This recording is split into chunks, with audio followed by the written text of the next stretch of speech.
Welcome to the David Bradley Show with your host, David Bradley. Hey guys, how's it going? We're going to have a little bit of fun. This goofy guy next to me is Brandon, by the way.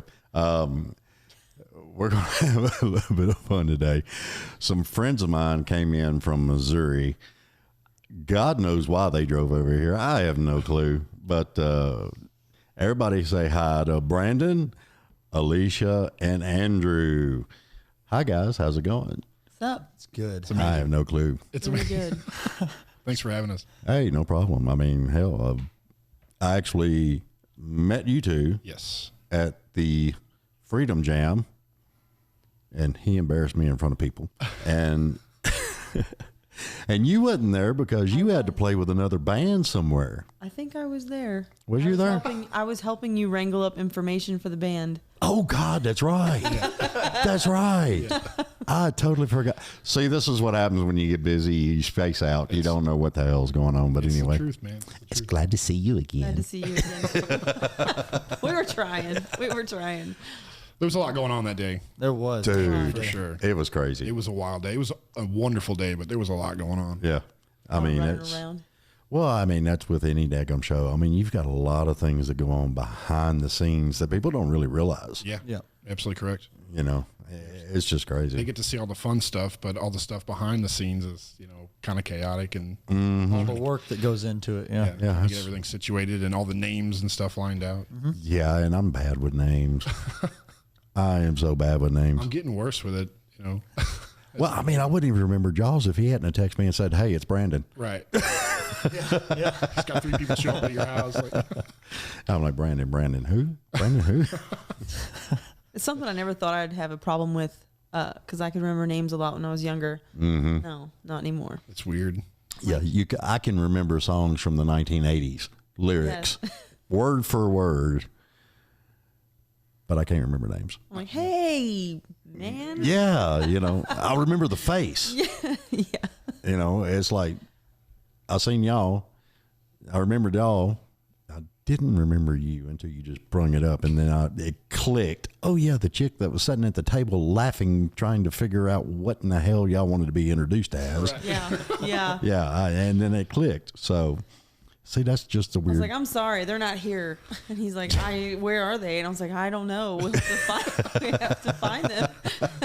We were all running around that day. And the mad dash continues. Yes. So how was it that I embarrassed you that day?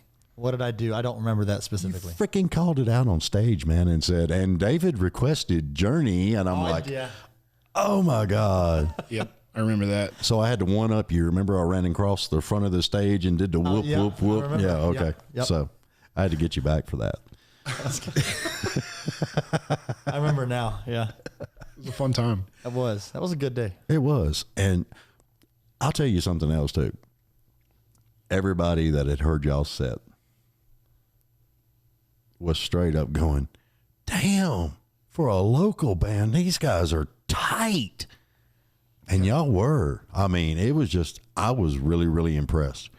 I loved the hell out of it. I appreciate it. How long have we been together? How long have we been playing?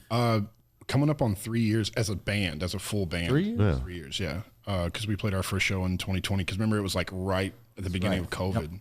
Yeah, but see, sometimes you got bands that have been playing together 3-4 years. It's true. And they're still not that tight. Right.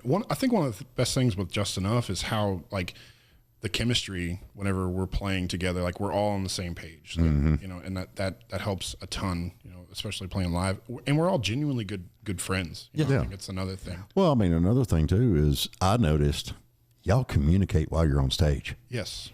Oh yeah. And half the time without saying any words. It's just a look. Hey, we're doing this, Yeah. I mean, it's crazy, but that's a lot of people don't do that. Right. Some bands won't do that at all. Pardon me, my phone, since I forgot to mute it. Did you mute your phone? It was ringing at the same time. I was like, are we getting the same person calling? No, shouldn't have been. Gotta love Mine's it. always muted. I get yelled at all the time. Just why do you even have a ringer? I'm like, I don't know. I can't have it on. It's just habit now. Do you have a specific tone for each people? Yes. But if it's not on, how do you get that? Exactly. Exactly. That's why I said, what's the point of me having a ringtone or choosing a ringtone? You know, it's funny because I think back whenever like I was in my teens, I would buy like the ringtones off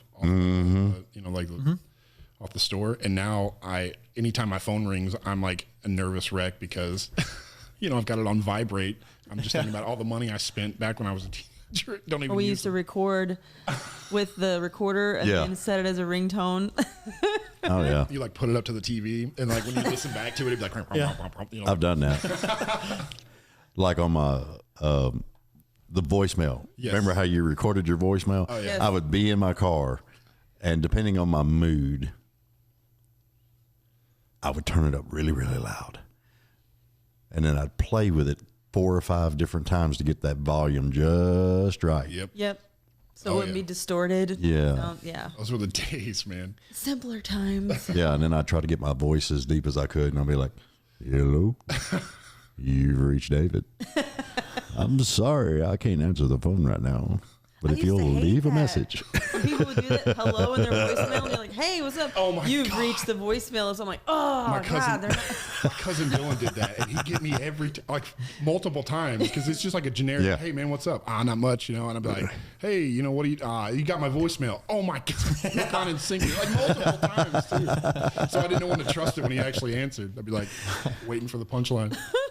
Dude, is this you, man? Is this you? That's right. Yeah. Awesome. You drove a long way. You guys, how was it? Mine was about 3 hours 45. Ours was roughly that as well. About the same, yeah. Yeah. We spent the night in Nashville, and then come up here to. Did you party? No, it was wild, man. I think we fell asleep like 11 o'clock. Yeah, dude, we're old, like. Oh my See God. the talent. We were just there to see the talent. We got to see Kelly's Kelly's Heroes. Heroes. Heroes. Oh my God, phenomenal! I recorded every minute I could. Awesome. Yeah, So it was. awesome show. I shared it on my Facebook and gave them a shout out. They're incredibly talented. I'll have to Love look them up. so much. Yeah, the guy's only 22 years old. One of the best guitar players, best stage chemistry you'll Yes. ever see. It just everyone was just hooping and hollering and clapping and just losing their minds. And he even jumped up on the guy's upright bass Yeah, it and was while he's cool. playing his guitar. So Yeah. just phenomenal, really good. Insane. The energy and just it is insane. It's undescribable until you go and see it, and then you understand. But yeah, they're probably one of the best bands I've ever seen or heard anywhere. Yeah. So did you take pointer? Yeah, I tried. we learned a lot actually last night. It was. But see, he carries his bass up a little bit high. I do. I don't know if I can jump on there with a keyboard. I could try. I mean, it'd be something. I need a keytar is what I need. We've been trying to get you one for years, Yeah. man. Change my life. That'd be awesome. Ooh, we get you the Thriller jacket too. Hey, I'll take the white glove. Yeah. I don't think that's Thriller, is it? But it's still Yeah, Michael. It's still Jackson. diamond Yeah. glove. There you go. Oh yeah. Diamond yeah. glove. Yeah, you gotta get the diamond one. I'll do it. Can't Sign me up. skimp. Can't skimp. You know you're gonna become the butt of jokes of the whole thing, right? yeah. Already there. I know. I mean, you should see us whenever we're rehearsing and stuff. It's You remember that video when we did Enter Sandman by Metallica and I was playing drums and Justin on guitar? oh my God. Oh, it's the funniest thing in the world. I'll have to show you that after the show. It's hilarious. It is. I'm gonna have to check it out. It's the most random 15 seconds. It's so crazy. It's gold though, man. I mean, it's like thinking back to those times. It was pretty cool. What was Kenneth doing? There's no So telling. Kenneth is our drummer for Just Enough. Kenneth Lamb. And I guess he went on a smoke break or went in to go to the bathroom or something. And then I just happened to jump on drums. And my gosh. Justin started Enter Sandman by Metallica. And I'm like, oh, just and then someone was recording a video. I think Andrew was recording it, weren't you? No, No, it was Kenneth was recording it. Yeah. That's what he was doing. Yeah. Yeah. Yeah, and then I still have it on my phone. It's hilarious. It's one of the funniest things I've ever seen. Dude, speaking of funny, what's the funniest thing you've ever had happen at a show? Segue. My show or his show? Both. Funniest thing I've had happen on this show? Yeah. Omada Films. It was 2 hours and 58 minutes long. And it was when I had first started doing this. So Thomas, the guy across from me, had to pee. So he got up and I had to pee. And I was like, I was busting. I mean, I had to go. Right. And I didn't cut anything off. I was like, in my head, I was thinking, I'll edit it later. So we both get up and go to the bathrooms. His partner that was with him, the director, the writer of the movie, was still sitting there. And he was just like, okay. And it was hilarious. So I left it in. How long did that go on for? Typical bathroom run, I guess 2.5 minutes. I would have pushed it to like 4 or 5 just to like leave him sitting there awkwardly. Well, I was like, Thomas came back before I did. And I was just like, should I wait a second? What should I do? Yeah, that's funny. I think the funniest thing that's probably ever happened to me that I've laughed the most about in the moment was, I think I was doing a Halloween gig at an Elks Lodge, and it was a band I'd never played with, but I knew all the guys, and they told me, hey, go ahead and sing a song. What do you want to do? I said, well, let's try When a Man Loves a Woman in the Key of C, and then we went into it. We got through the end of the chorus, and then it stops, and Jerry Foster, the bass player, that night he was the bass player, he turned on a fuzz box, a heavy fuzz box, and started playing it. He did like a high bass slide with the fuzz, and he kept playing that whole time, and just like way overplayed, like on purpose to be funny. And I didn't sing any of the rest of the song because I was laughing. Yeah. I wasn't looking. I was down below my keyboard playing, like not looking, because I could not stop. There were tears. It was so funny. Definitely one of those had to be there moments. But Did it sound awful? Yeah. But that added to the humor of it. Yeah, man, that was good. You like that, huh? It was really good. Yeah. Did you get it on video? Yeah. I don't think so. I wish. See, that's what I hate. A lot of times you have really awesome shit happening. You don't get it on video. Yep. Holler at people in the audience. Anybody get that? Anybody? Here's my number. Send it to me. Send it to me. So what's the band you play in? I sing for Back Road Drive. We're doing covers right now, but we're actually wanting to write our own originals. Right. Yeah. And Cody Mosby is our lead guitar player, also vocals, and Scott Mosby is the drummer, and David Busby is our keyboard player. He's phenomenal. He's really good. So you have Mosby, Busby. Yeah. Yep, 2 Mosbys and a Busby. Yep. And then you're married to him. Yes. And he's the bass player for Back Road Drive. Okay. I was trying to figure out where the tie-in was. Yes. Yeah, I've got multiple projects I'm working on right now. I'm working on with we're finishing up my friend Ian Ferguson's record. Mm-hmm. He's got a couple albums out, or singles out for the album. And I'm also working with a woman named Megan Johnson, who is a fantastic singer-songwriter from our area. She's actually moving pretty close to Nashville, like basically as we speak. So it's been Cool. Well, tell her come see me. For sure. And it's been a wild ride. Like I played for years by myself, in my room, just I couldn't pay people to play with me. And then I started, it's the truth, man. And I moved down to Poplar Bluff, and I just happened to run into him in a random music store in Poplar Bluff, and it completely changed the course of my life. Like it, as corny as that sounds, but I mean, it's the truth, like it's the little things like that. Unplanned stuff. Yeah. And those are the things that are just gold. Yeah. Well, we heard him playing in Hayes Music that's now closed, unfortunately. But we were like, man, he's really good. Like, he's playing the piano, and we kind of moseyed our way over there. Grabbed an acoustic. And he had an acoustic, and we started jamming together. And he was singing, and I sang harmony over him. And Andrew was, jamming on the guitar all together. And he's like, we should get together and jam. Yeah. And it's just kind of like history, I'll never history forget. was made. I actually remember the day. It was like September 3rd of 2018. Yeah, right. That'll do it. You get those on those bigger jobs. But and he introduced me to Justin, who plays lead guitar, and David and Kenneth, who they're like our family. Like we're like a big family, and I love those dudes to death. And it completely changed the way my life was going at that point. Yeah, and Justin can play the hell out of damn guitar. Oh man, dude, he's phenomenal. I ain't lying. There was a lot of people watching y'all that night. And that's awesome.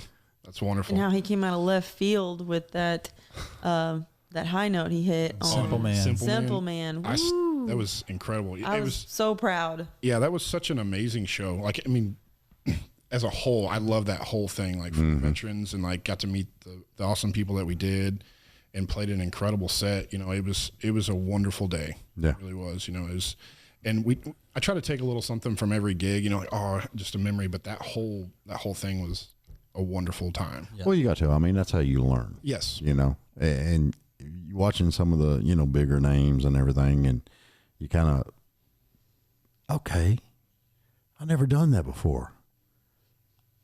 Let's watch this. Right. You know, and you kind of study it, and you're like, I'm trying that. Yep. Yeah. I'm going to put that in my skill set. Yeah. Try to. Yeah. I'm going to try to. Yeah. Yeah. And it's cool because like we've been playing together for so long, and a lot of times we play solo, but when we play with multiple bands like that, it's neat to see how everybody else kind of does what we do, you know, but their own way. So, you know, Oh, yeah. like you were saying, you know, kind of trying to take a little bit of everything from everybody and kind of make it our own. Completely agree. And one of my favorite things, going back to like how fun that event was, is like you get events like that, no matter the reasoning, when you get all those musicians together. Mm-hmm. One of my favorite things in the world about being a musician, you know, the playing's cool, you know, the different venues and the experience of traveling and stuff is cool, but when you have conversations with other musicians, Oh, yeah. that's the best thing in the world. Just the stories of where they've been, who they played with, or what they had happen on stage at this certain gig or whatever. It's just, that's the best thing in the world to me, the conversations. Yep. Yeah, the best conversation I had that night was, where in the hell am I sleeping? I was wore out. I think it was you that was asking that. Yeah. That's And how I I felt last night. I ended down up on Broadway. I ended up on the couch. Yeah. Wow. I also ended up on the different couch, but Yeah, you wasn't on my yeah, couch. there's still a couch. Hey, I warned everybody, I snore bad. Everybody does. And I was trying to find a place away from everybody so everybody else could get some rest. I thought about it later when I realized that you were on that couch in that room, because we were all in the kitchen, which it's all open, and we were in there playing guitar and singing loud. I'm like, man, he's gonna be pissed off in the morning. No. I sleep through everything. That's just the way I am. Yeah. Tornado come through, I'd still be I was going asleep. to say, you did sleep through a tornado. Sleep right through it. I don't. I wake up probably 6 to 10 times a night, every night. It's not good, but I mean, of course I don't really get to bed at a decent time either, because I'm always playing music, and then I get home at 1 or 2, and then I have to wind down. And it's 3 or 4 before I fall asleep. You know? Well, I mean, I get up at 4 a.m. Start my work. gosh. Start work at 5:30. Oh my gosh. I get off at 3:30, and then I come home. Sometimes I'll grab me a shower and get something to eat, or if I'm really pressed trying to get something done, I'll go straight into this. And sometimes I don't get done till, you know, grab a shower right before I go to bed, and sometimes I don't get into bed till about 11. Man. Yeah, it's makes for an early morning when you get to bed that late. Well, a lot of people think that a lot of things are easy until you actually start looking into it Right. and start doing it. Like being a musician, it's a full-time job. Oh, yeah. Yes. Oh, for sure. You got to practice. You got to write songs. You got to learn songs. You got to social media. You got to network. You got to do this. I mean, it's a big job. It is. You got to be happy all the time. Screw that. When But yeah, David, you're absolutely right. You know, and it's people only see the glamorous side of it, you know, like the live performances and you know the cool solos and the fun part. But it's everything before and after that. Yeah. is the grueling part, and especially with like nowadays with 2023, like keeping up with your social media and all your connections and driving 4 hours to, you know, Oh, yeah. all that stuff. You know, it's all part of it, and I respect it a lot more than I used to. You will. For sure. maintaining your equipment as well. I was Yeah. going to say, you know, Okay. the equipment set up, the wear and tear on the vehicles. Yeah. Anywhere from an hour and a half to 3 hours for setup, and then an hour and a half, 2 hours for teardown. Don't forget sound check. Yeah, sound check, yeah. All that stuff. I metaphor it like I was in college for a semester for music, and I imagine a lot of people thought that music college was just sitting around playing and singing and just having a good time. But there's a lot of, you got to do theory classes, and piano classes, and instrument classes, and all that stuff. You have to specifically go to a room to the college to practice for 30 minutes to an hour a day. And it's You mean you just don't pick up a guitar and automatically know how to play it? No. well, I guess it depends on who you are. That's how people think. That's right. I mean, if you're this guy can play guitar probably better than he plays bass, honestly. He's so. I've heard that. Man. Hey, give it a try, man. I mean, I love music, man. Like every aspect of it. We jokingly call him the chordsmith. It's quite literally the best thing in the world to me. Like it means more to me than everything, and the older I've gotten, the more I'm playing, the more I appreciate it. Because it's everything. It's there for every emotion I have, and it's interesting whenever I'm playing live. Like you can tell almost what kind of mood I'm in when I'm playing. I know it's a weird thing, and other musicians can relate, but it's like when I'm angry, I'm kind of digging in a little more, and when I'm happy, you're going to hear more melodic playing. It's just and I didn't even realize this until it was brought up to me.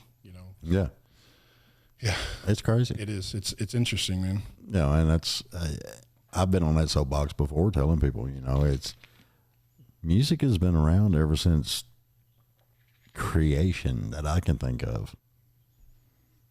Somebody was always beating on some tribal drums. Yep.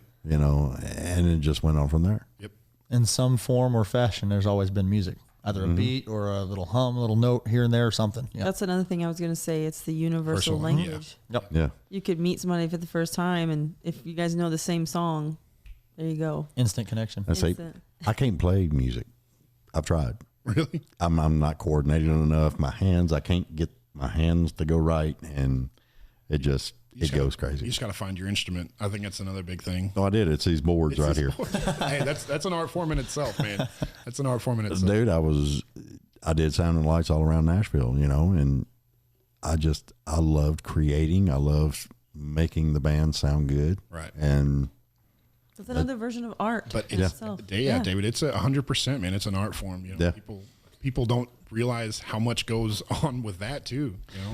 yeah, we're the other unsung heroes. Yeah, No you guys one- really are. No one ever shouts out sound guys. No. And so like at Freedom Jam. I did. Yeah. At Freedom Jam before when I think Morgan was sound checking first, the head guy, the whole sound company come up. I'm like, hey, I want to thank you ahead of the time. He's like, I could tell he didn't know who I was. I'm like, I'm the piano player for the opening band, full band. He's like, oh, okay. I said, no one ever shouts out sound guys, so I really appreciate it. So Yeah. Yep. I was trying to go to my way to say, hey. And they were I super see you. kind and Yes. pleasant. Oh, They were yeah. super Oh yeah, nice they were people. great guys. Yeah. I've worked with a few sound guys that were just, oh man, you just want to avoid them at all. You were at all scared to costs. even ask a question.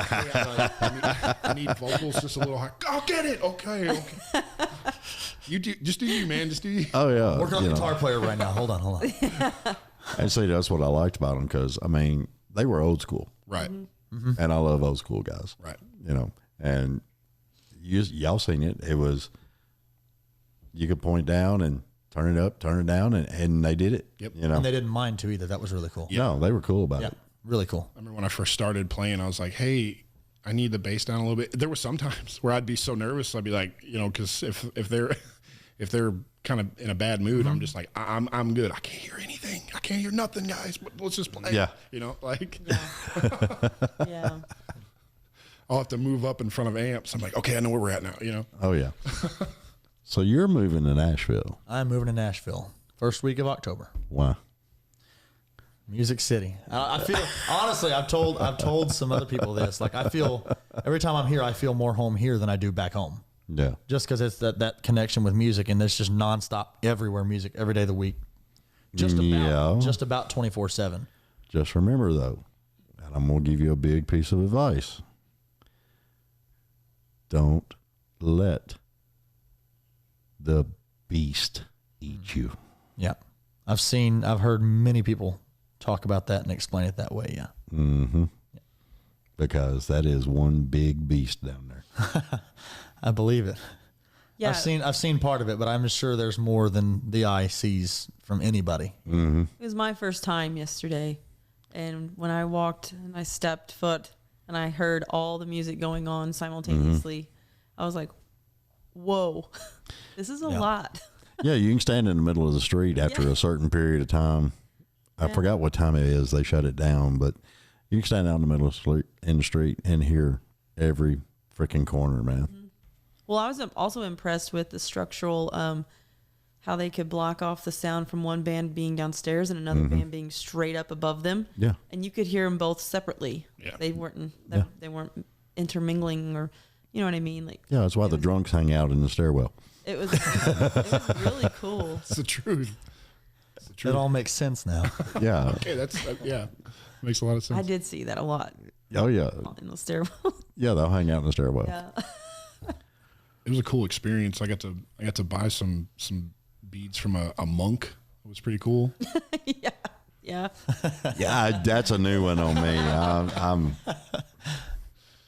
He was in a monk garb anyway. So I He was like, said he was. He came up, donate. but it was a really cool experience, you know. Yeah. And it's especially for her. Like we come. I've been down here before with David and Justin from Just Enough, and we come down here and purchasing guitars and stuff. So it was kind of a walk in the park for me, but for her it was extra special because it was her first time. Yeah, I was trying to take it all in. Yeah. and you got to watch her do that. Yes, and it was cool, you know. Yeah. And like we were kind of going back and forth. I'd be like, hey, you know, check this place out. This is where I got to play at whenever in 2021, because it's always been a dream. I think it's always a musician's dream, you know, especially in the genre that we play, is to play on Broadway. So when I got to play on Broadway, it was like a dream come true. And I was like, oh, let's go check this place out. And then it's called the Crossroads, and we get there and it's not there anymore. Yeah, it's gone. Yeah, so I was like, well, Forever? Probably. Yeah, Really? Mm-hmm. Wow. Probably- So they have that notch on their belt then. Like, hey, played at a place. I've played at a place that no longer exists Yeah, on so- Broadway. Doesn't matter. It's kind of like a job. Yep. Yeah. Sure. You know. Yep. But it was cool. We got to. I showed her all the food trucks and stuff, and I was like, because you know, that's one of my favorite things about Nashville is the food. You know, 'cause, like, it's, you know, where we're from. There's not a whole lot to choose from. So Well, yeah, there is. we'll go here. We'll go here. Well, Poplar Bluff. Well, I mean, Poplar Bluff's kind of got. It's like just, Yeah, but you got venison, you got wild pig, you got. Just go out and get what you want. just go we'll make it at home. He's meaning hunting. Yes. Yeah. That's I love hunting, but I'm terrible at it. But no, so we were just kind of showing her everything and taking it all in. You all right over? Yeah, I just popped my knuckle and it hurt more than I thought. Well, that wasn't no good. Yeah. I was like, I- okay. I tried to show him Printer's Alley last night. Yeah. I went down to the block and I couldn't find it, which you would think, because it's a pretty, I mean, once you see the big sign overhang of the road, Yeah. apparently I didn't go down enough blocks. I would one more because we drove past it later. I'm like, there it is. Look down the alley. Yeah. Church If you Street. blink, you'll miss it.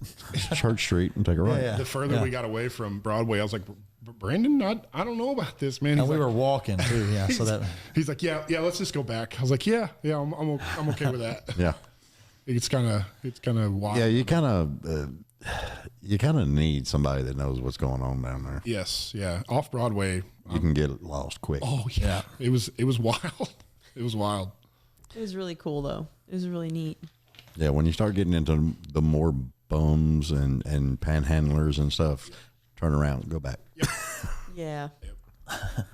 Dude, they are they're relentless down there though, man. Like, I mean, it's everybody's trying to sell everything around every corner. I'm like, either trying to sell something or patting their leg to the right rhythm. yeah. Yeah. Yeah. No. You got the corner musicians too, and Which sometimes they're incredible themselves. a lot of them are. Yeah.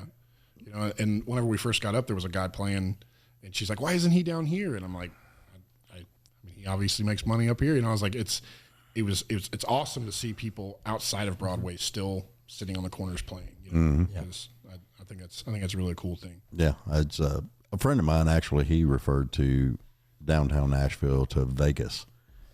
That's what I She did. did the same thing. Yeah. She said the same thing. He's like, what do you think? I was like, I think it reminds me of Sin City. He's like, Pretty Las much. Vegas? I said, yeah, it reminds me. Yeah, because I mean, you've got the Broadway area, and then you can actually go north on Broadway, over top of the interstate, and it splits. One way will go west end, the other way will stay Broadway. If you stay on Broadway to the left, go over that way, There's a whole nother section of bars, all kinds of stuff wow, way okay. back over in there. Really? Didn't know that. Yeah. I mean, it's a huge network. The first place we were introduced to was Nashville Palace. Oh, We got to see Rory Hoffman. Rory Hoffman. Oh man. Oh, It was unbelievable. so good. Yeah. Good God. I tell people all the time, and I'm sure I've told them 3 or 4 times, that like, if you're in Nashville, musician or not, when you see people play, you'll have people that are like, you can tell that are new to town, whether it be 3 or 4 months or 2 or 3 years, you know, still figuring things out. You'll hear a hiccup here and there, but they'll cover it up. They'll fake their way through it. And then you'll hear guys, you can tell like they don't mess up. They've been here 9, 10 plus years. And then you hear people like Rory Hoffman, Brent Mason, and there's no discount to any other musician in Nashville, but like they're just like otherworldly, like above everyone else. And Rory is that guy. He's one of those. I've never heard, he's like one of my role models musically that I look up to. Yeah. I mean, I've met him and talked to him. He's a fantastic guy. And he's blind of all things. Yeah. And I'd always listen to like Ray Charles and Jeff Healey and Stevie Wonder and bands like that and artists like that, and ththought, man, it's cool they can not see and do it, you know? And then I saw someone do it, and it just like, it's a completely different ballgame. Oh, it's Completely crazy. different. I know. Well, I used to have a friend of mine, and he played piano, and he went through this thing every weekend for, I think, make sure I tell you right, I think it was like 2.5 months, and he would sit down in his room to play his keys and practice and everything, but he put on a blindfold. Really? And you wouldn't believe how much that improved his playing, Oh, I believe it. Wow. Yeah. because he went by the feel, the memory, Oh wow. and I mean, he got real good just in 2 months. Yeah. I couldn't believe it. Yeah. Rory I was super like, I had goosebumps on my face. Like something you don't think that. I had never heard that before in my life. How amazing he was. I got emotional actually. Yeah. It was. You know, I had tears, forming. I was like, oh my God, he was really, really good. Yeah. Yeah. I'd seen Rory probably 5 or 6 times before, so I knew like what quality. And the band he was in, their group name is 50 Shades of Hay, which I think is a pretty clever. That's kind of cute. band. And they tell a story about how they come up with it. It's just as cute of a story. It's really cool. Instead of harnesses, it's a pitchfork. And So I knew that Roy was good, and I knew they played like traditional classic country, like Buck Owens, Loretta Lynn, stuff like that. yeah. And I'd heard Rory kind of throw it into gear a couple times before, but he was kind of sticking to like what they were doing, the traditional country. And I went up, I'm like, hey, can you guys play Georgia on My Mind? Because I've heard Rory play it, and that's a song he lets loose on, like crazy. And they did, and he did it better than I've ever heard him ever do it. And it's better every single time with Roy. And yeah, that's when I think all 3 of us got kind of teary-eyed when he did that, because it was just that good of a performance. Yeah. Yeah. 100%. And I shared that on my Facebook as well. If Yeah. you want to watch that. I didn't even got you on my Facebook. I think I got him. Well, think, yeah. I We'll have to tagged change him. that. Yeah, we'll have to change that. Yeah, you have to Get to experience it tag me, all that other good via stuff. social media. Yeah, and I'll check it out. I need to go downtown more. I don't know. I got burnt out in 2008. I can. Why? Yeah. Couple of reasons. The stupidest reason, I got married. Oh. And I got tired of not getting paid. Oh. Yeah. I mean, everybody wanted me to do something for free, and That's what we run into a lot. when you're trying to get your business up, you kind of throw a couple of bones every now and then, but when it comes down to it, and none of these bars are still open. But when you have 4 bars that owes you over $7,000, and you walk in and you walk upstairs and you go, where's expleted, deleted? Where's he at? Oh, dude, he shut down in the middle of the night. He's gone. Oh, where's my gear? Oh, man. Oh my gosh. He said it was his gear. Oh no. Okay. Man. So full PA gone. Oh my gosh. Did you ever get it back? Nope. sorry, dude. That's And that's what happens. Yeah. rough. That's what happens. That's why I said, watch how you feed the beast. Yeah. Yeah. Yep. Yeah. Contract. Yeah. Totally. Yeah, for sure. Oh, Lord. So when y'all moving out here? Oh, she got that look in her face. She's like, I'm not a city girl. I'm not. You see where I live. Yeah, I'm not a city girl. Like, I was driving in this traffic. I was like, this is awful. The only reason this traffic on 65 north and south is the way it is because they're widening the road. Yeah. And supposedly they're supposed to have 3 lanes up through there. When that'll be nobody really knows that part, but before they started all that construction and everything, after 5 o'clock, it would start getting congested. I mean, everybody's friendly. Everyone's wonderful here that we've Oh yeah, I love how people wave at you. totally personable. They're They let you come over in front of you. And, oh, no, come on. And you'll wave at them. Thank you, and they'll be like, yeah. He's honking because he likes me. That's what he's doing. Yeah, that's what he's doing. Such friendly people. That's right.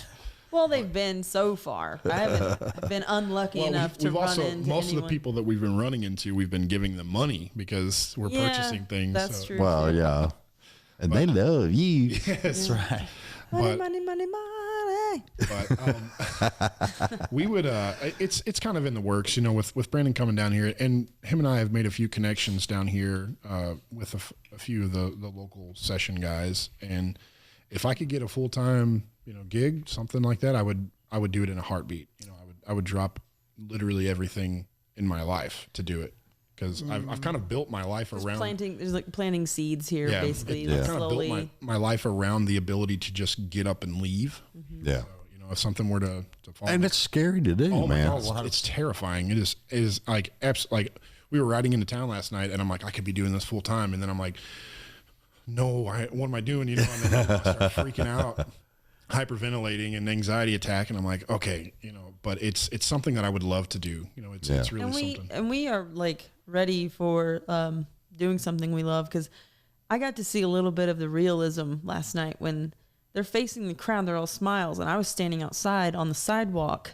They would turn around, that smile would disappear. Mm-hmm. They're working. Yeah. Yeah. And I'm like, that is what I want to see, because that's what we do when we play. And we're not no chumps. I will brag on us and pat us on the back. We will play 4-hour-long gigs back night after night when we're set up. We're shocked when we get a 2-hour gig. Oh, yeah. We're like, oh my God, really? Only 2 hours? Yeah. And then you sit there and you're like, y'all want to play 45 minutes? What? And it's like you blink, you sing a song, it's over. It's And you done. made what? Yeah. Because we've been trying to broaden our arsenal of songs. We want to be able to be like, hey, can you play the song? Yep. Yep, we got Start you. and whip it out. And that's one of the things about playing in Southeast Missouri is, we get to play with some of the best around. Like it's been an amazing thing. Like everybody that I've worked with over the years has been awesome. It's been super good. And to see where we were and where we're at now, it's amazing to be able to say, hey, we worked with these guys and now we're here, Right. with just enough. Like whenever we opened up for Diamond Rio, it was last year. Oh, yeah. I forgot about that. Yeah. And I'm looking at Jimmy Olander like, that's Jimmy. I was like, I will Did you fangirl moment? Starstruck, yeah. I was like, we're going to be playing, this guy's going to hear us play in a minute, Yeah. So it was a cool experience. And to think that all that transpired from a random interaction in a music store, it's a cool And thing. he was so respectful Yeah. to them. He was so respectful and humble. Yeah. And he was such an awesome guitar player. Yeah. Oh, yeah, he is. Yeah. Yeah. It was cool. Brandon and I got to play with Billy Yates. He's played on the Grand Ole Opry a lot, and we've got to meet some really cool people doing this. Yeah. And that's one of the things I keep telling people. For the most part, Nashville scene and all that stuff, musicians do help out Yes. each other, and they will stick together on a lot of things. Yep. Yeah. Yeah, I've been in Nashville probably 10 or 11 times total. And like usually you'll see a guy play and he'll have the same guitar player or he'll have the same bass player 90% of the time. And they always stick, they stick together. Well, that's, a lot of the singer artists, they'll have the backup band, bleh. And a lot of times they'll go play a gig with full band. They'll take and won't even take any money for themselves. They'll make sure their band's took care of. Yep. And We've heard of that too.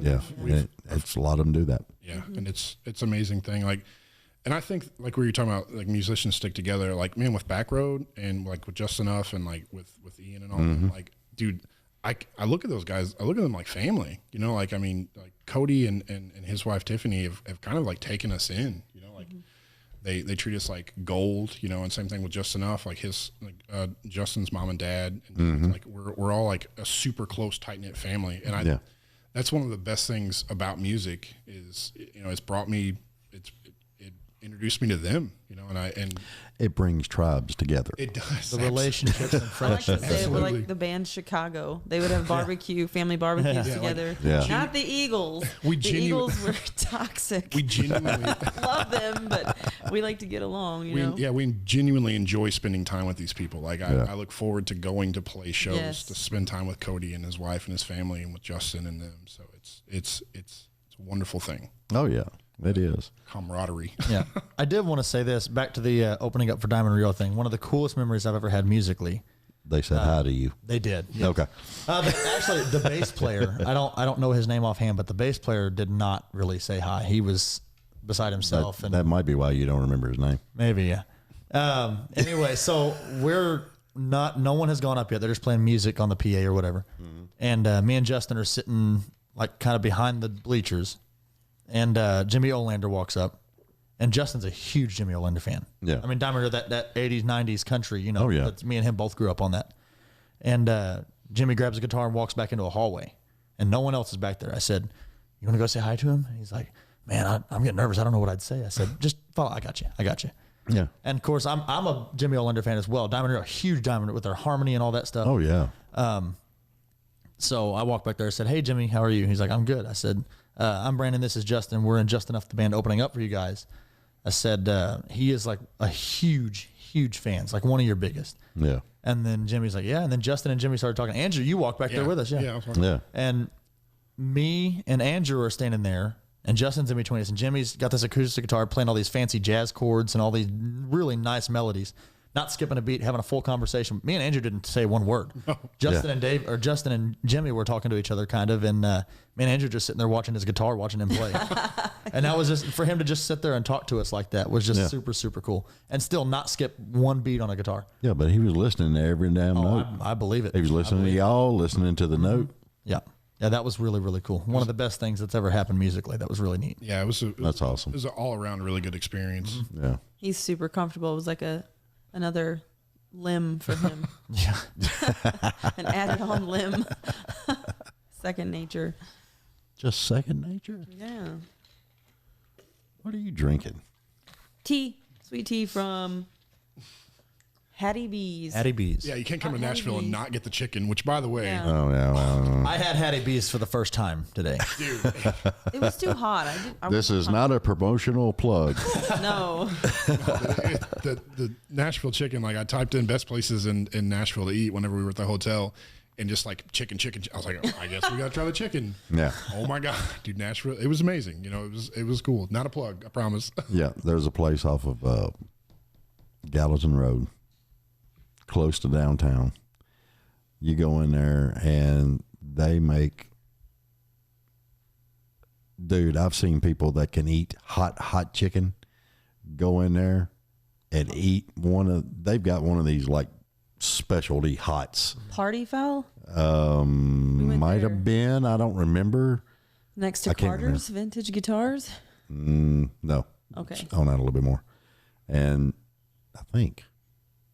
I don't know. Somebody look it up for me. But anyway, buddy of mine, he could eat hot chicken. I mean, you put it on your finger, it burn your finger. What? And he could eat that crap. No. And he went in there one time and got the Inferno or whatever it was called. And when we were walking out, he was sweating. I bet. And he was like, oh, my God. and then he killed me. He said, finally, a chicken I could taste. I'm like, you lost your freaking mind, dude. When it's that hot, it's not even enjoyable. It's just No. like, Yeah. it's just Can't taste impressive to anything get but through fire. it. Like at that point, you're like, I cannot stop eating this because Yeah. Yeah, it just tells me he went through too many weird food contests when he was younger, you know? His taste buds were gone. do it, man. Yeah. Do it. Yeah, that will do it. So what's next for you guys? We're thinking international. Well, you know, this podcast is international. This is true. This podcast, that's the next step for us right there. This podcast. This podcast? That's right. Shit. There's no hope. They have to get originals together. They're wanting Yeah. to write their own stuff. Yeah, you got for to. just enough.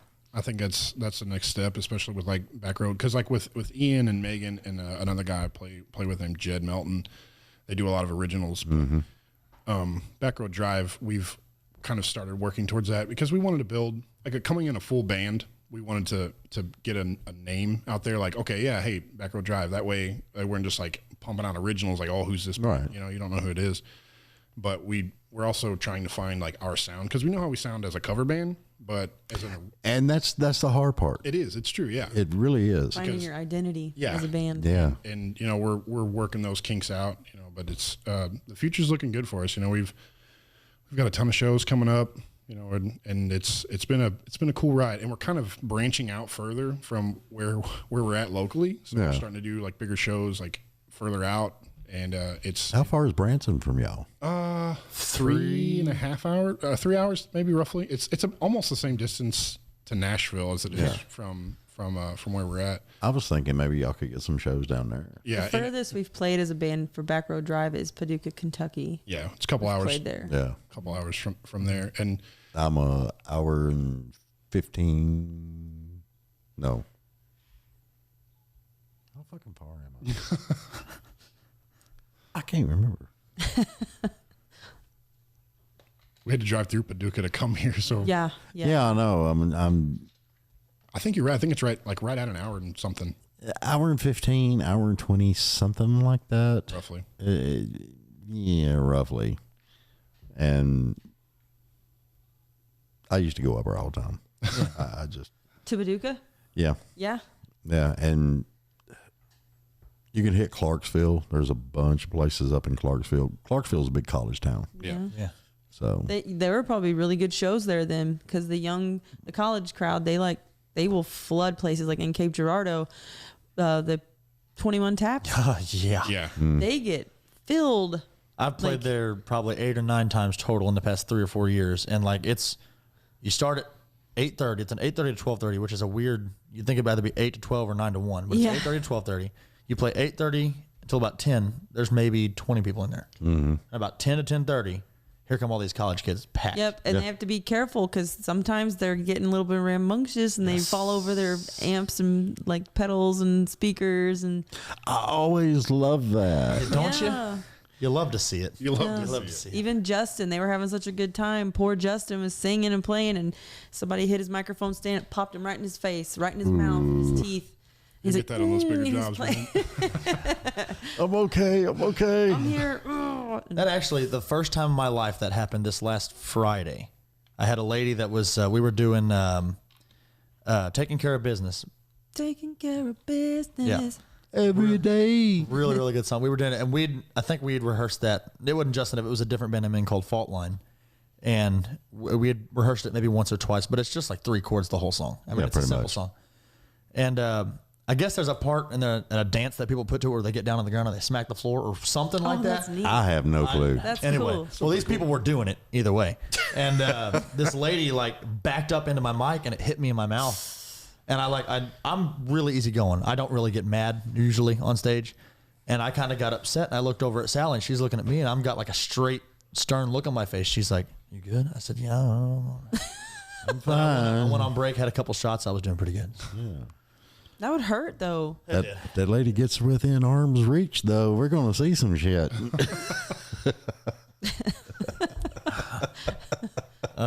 Yeah, I never had that. I'm surprised it took me that long. I've been playing on stage. This is my 7th year playing on stage.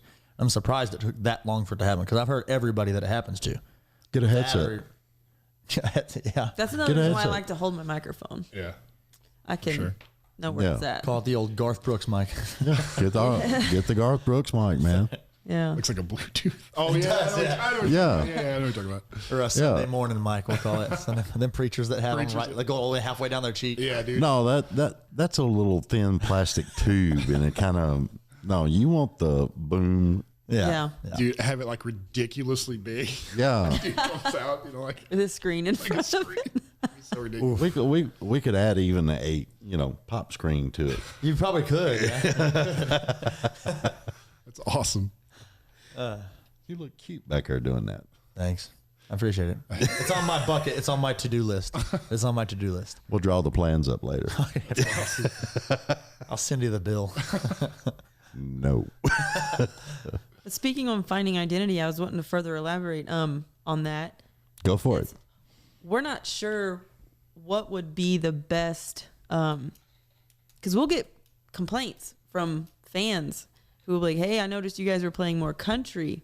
What's up with that? I thought you guys were a classic rock. Why didn't you play your rock? So we're like, there's such a fine line. Like, what should we play versus what is wanting to be, you know what I mean? Like, what should we be happy playing it, or should we play what the people want, I can answer that for you. type of thing. And it's always what the people want, No. I would rather be happy. I'm going to tell you, and I mean this from the deepest regions of my little black charred up heart. Play what you want to play. Mm-hmm. If you're wanting to write originals and you're wanting to build your sound and be who you are, dig deep.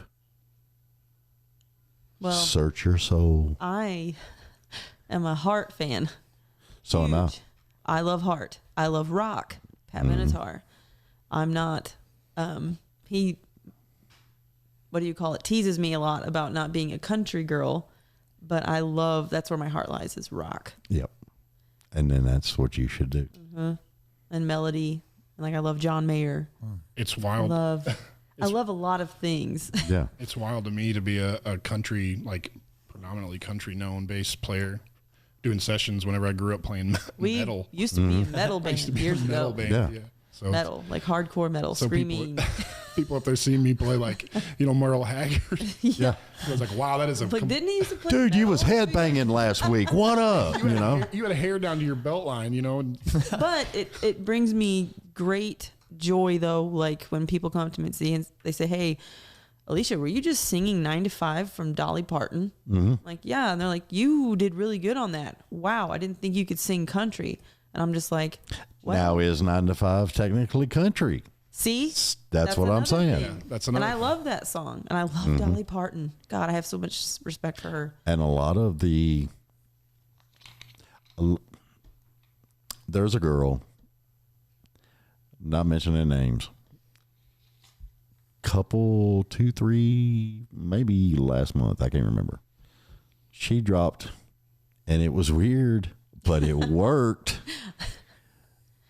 It was hardcore metal Yeah.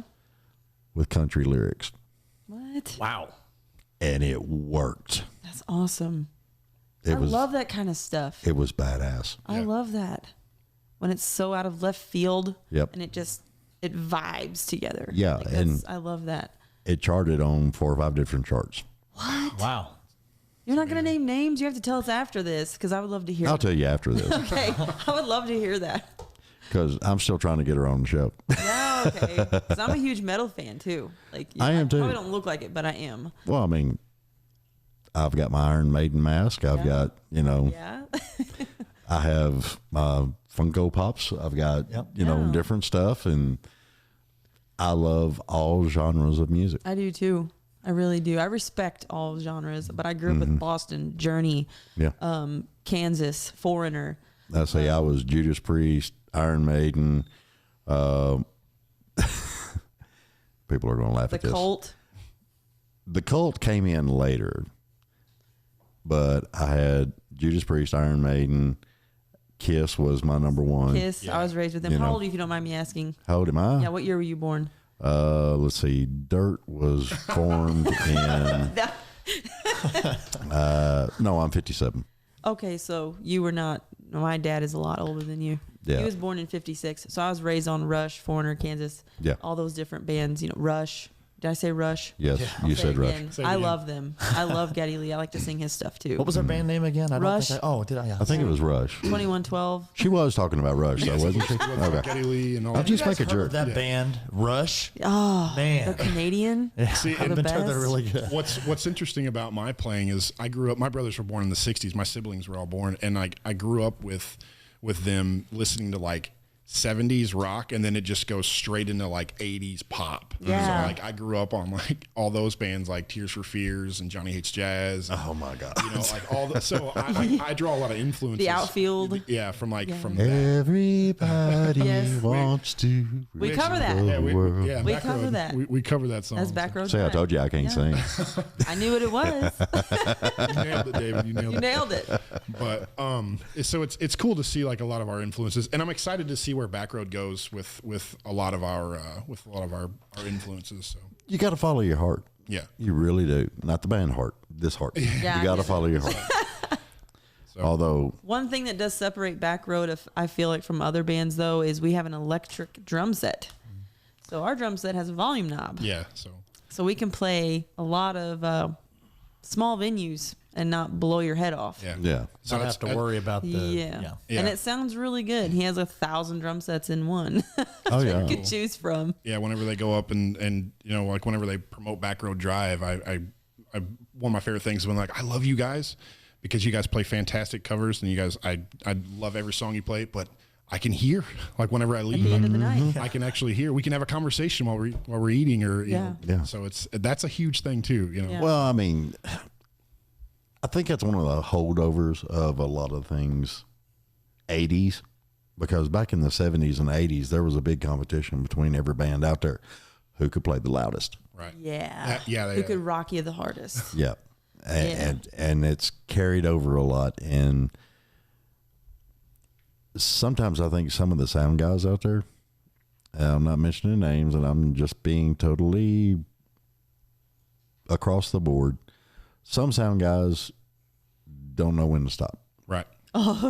Yeah, they think just keep turning it up to Just keep turning down. it up. Keep turning it up. We've come into, we've Okay, we started. There's 15 people in the club. Let's go 85% volume. You know, We want everyone to leave this place not hearing. yeah.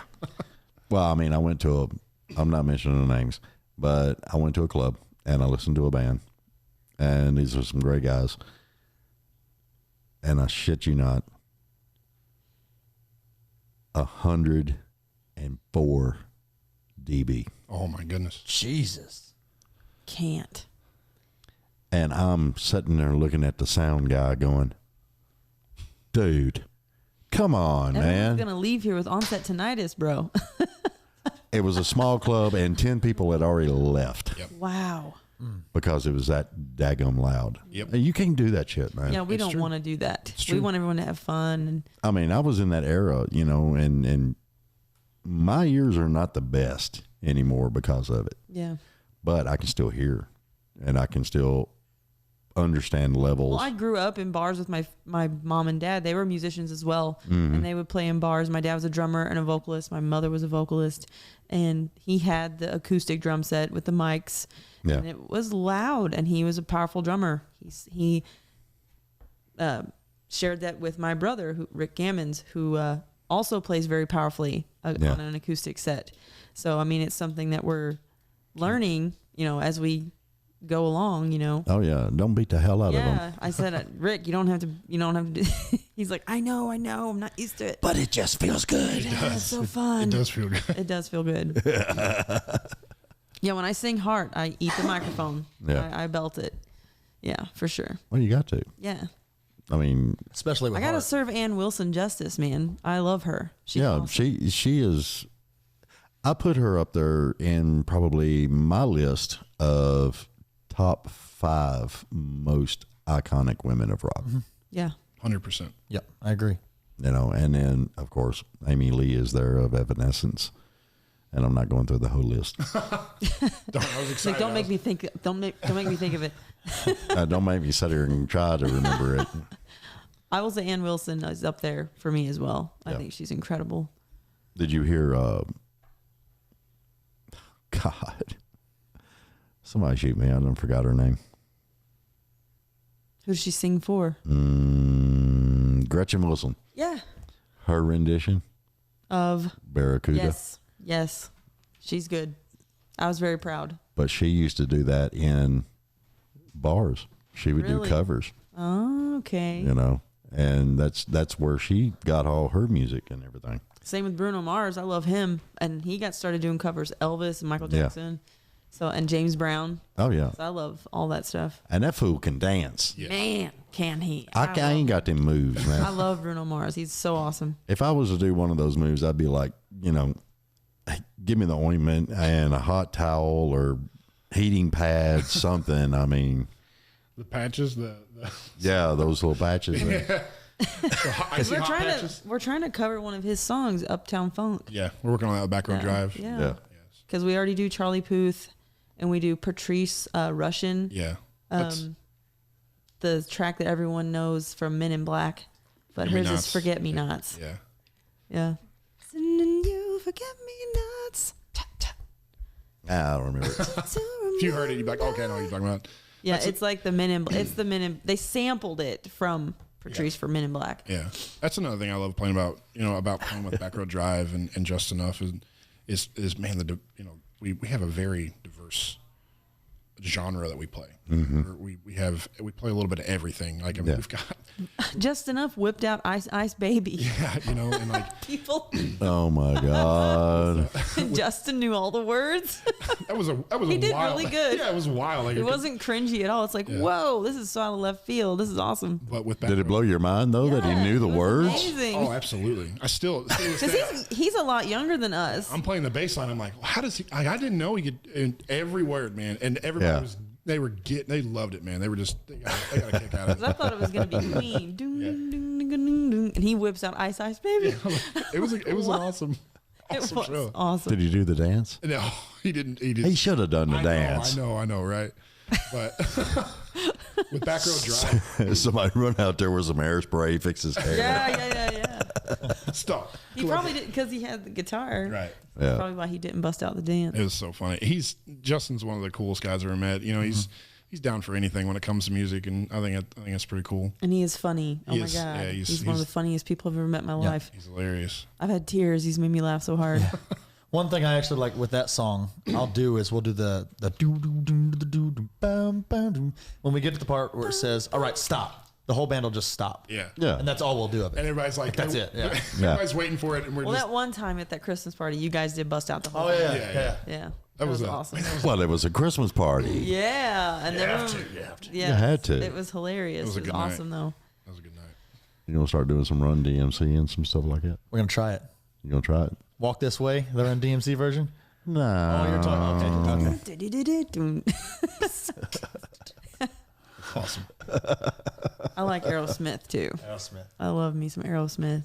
Do you feel better? I looked over. You wasn't there. I feel fantastic. That's good. That's feel good. Okay. As long as you're happy. I am joyful right now. Ecstatic. Yay. That's right. This is good. Are you happy? I am. I actually did a recording session this morning in Nashville. What'd you record? A song for a local guy that lives like here in town. Okay. I know a buddy that's in a band that we saw yesterday that had contacted me like a month ago saying that he had a friend that wanted a vocal track of his original song redone because he has songs on Spotify, but he wanted one of his songs redone altogether. And I sent him a demo of just a short bit of a song that I had recorded at home and then sent it to him. And he said, all right, he said, you got the job. I'm like, sweet. Awesome. He's like, just come down whenever you can. It's easy $200 for you. I'm like, okay. Yeah, gas money. Yeah. It took maybe, 3.5, 4 hours, and I Maybe. was out of there. Yeah. Yeah. And we were done. So it was a good time. First recording session I've ever done. Really? How'd you like it? It was good. It was good. It was fun. Easy. And it really helped because You David. weren't stressed out?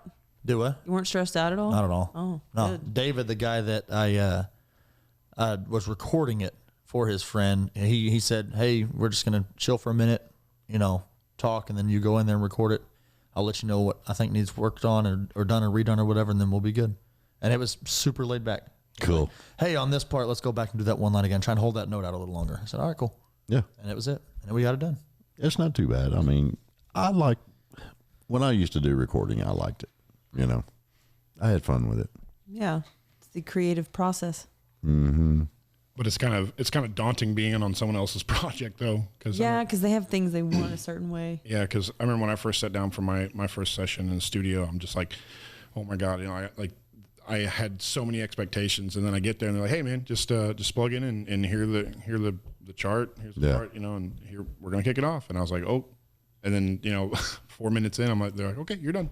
Yeah. I was like, oh, that was it. I was like, I worked myself up for days. I didn't Oh, sleep yeah. last night, Myself up. You will. and it's it's a cool experience, Now that I've been doing it for a while, it's kind of second nature, It's just I kind of know what to expect, but there's always a little bit of uncertainty going into it because, especially when you're singing, that's a whole different world because there's only one sound you're gonna get. Oh yeah, it's gonna be that sound, so it's a little different with vocals. So good job, Brandon. Okay. You did awesome. Glad you guys could be there for that. We're proud of you. Proud of you. Thanks, Dad. Wait a minute, is that an age joke? No. What are you doing? He does it to him all the time. Yeah. You're not even that much younger than us. Speaking of, it was his birthday yesterday. Birthday was yesterday. Your birthday was yesterday. It was. Happy freaking birthday, man. Thank you. Thank you. Had a good time. Got to spend it in Nashville, so it's fun. Cool. With us even, Yeah. Hey. That's cherry on top. The whole time he's like, God, are you really going to be here this whole time? Hey guys, hey, I was just playing. We had a good time, man. It was fun. It was. It was fun. It was really expensive, man. He totally could have used it to his advantage yesterday too. We didn't even think about doing that. No, when we were trying to get into those places. It's my birthday. my birthday, man. Let me in. You could have got a half of a free beer. Yeah. Half of they opened the bottle and just halfway. Yeah. That's awesome. No, it's your birthday beer, but you still got to pay $1.25. Yeah. Oh, fair enough. Wait, where are beers that cheap? Oh no, Roberts. Dude, Beers, everything's cheap there. It was so We had the good. recession special. Recession special. That's what it That's is what it's called on the thing, man. It's Oh, is it really? yeah, it's Yes. called a fried bologna sandwich and the chips and the moon pie. That's called the recession special. And a beer. Yeah, and it had to come with a beer, I but donated my beer. $6 or something like yeah, that. $6. Yeah, we drank we drank Diet Coke. We gave I was like, I was no. like, you guys want a free beer that hasn't been touched? He's like, yes. Okay.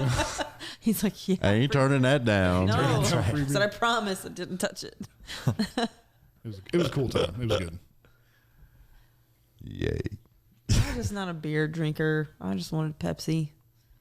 I'm just not a beer drinker. I might have a Miller Lite or something when I go out. I don't like to drink beer with my food. Yeah.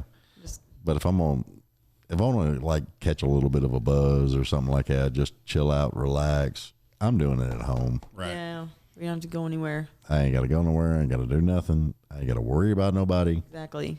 You're safe at home. Well, I don't know about safe, but I'm home. He's home. Fall on your face. It's funny. Walk up the back porch steps and poof, God dang it, I fell down. Again.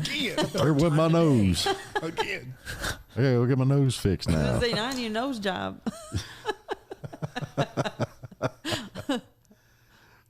Damn it.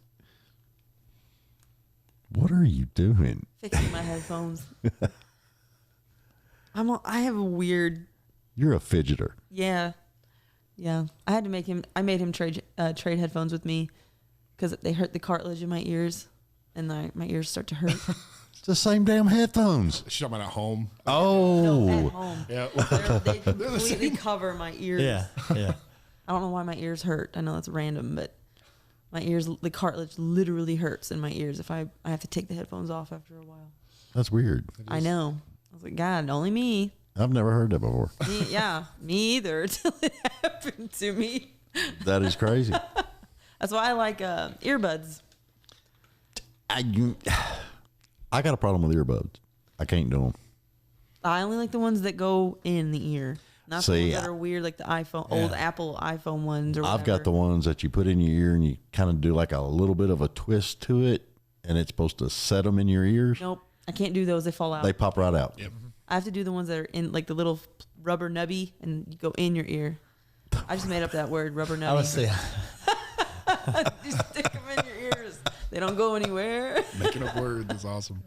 That's like with my in-ears whenever I'm playing live. You'll see me, man. I'm up there. I'm like, I'm just gonna root this thing out because they fall out. And it's terrible. You know, no matter what size rubber thing I've got, Rubber nubby. it just The rubber nubby. the rubber nubby. It just won't work with me, man.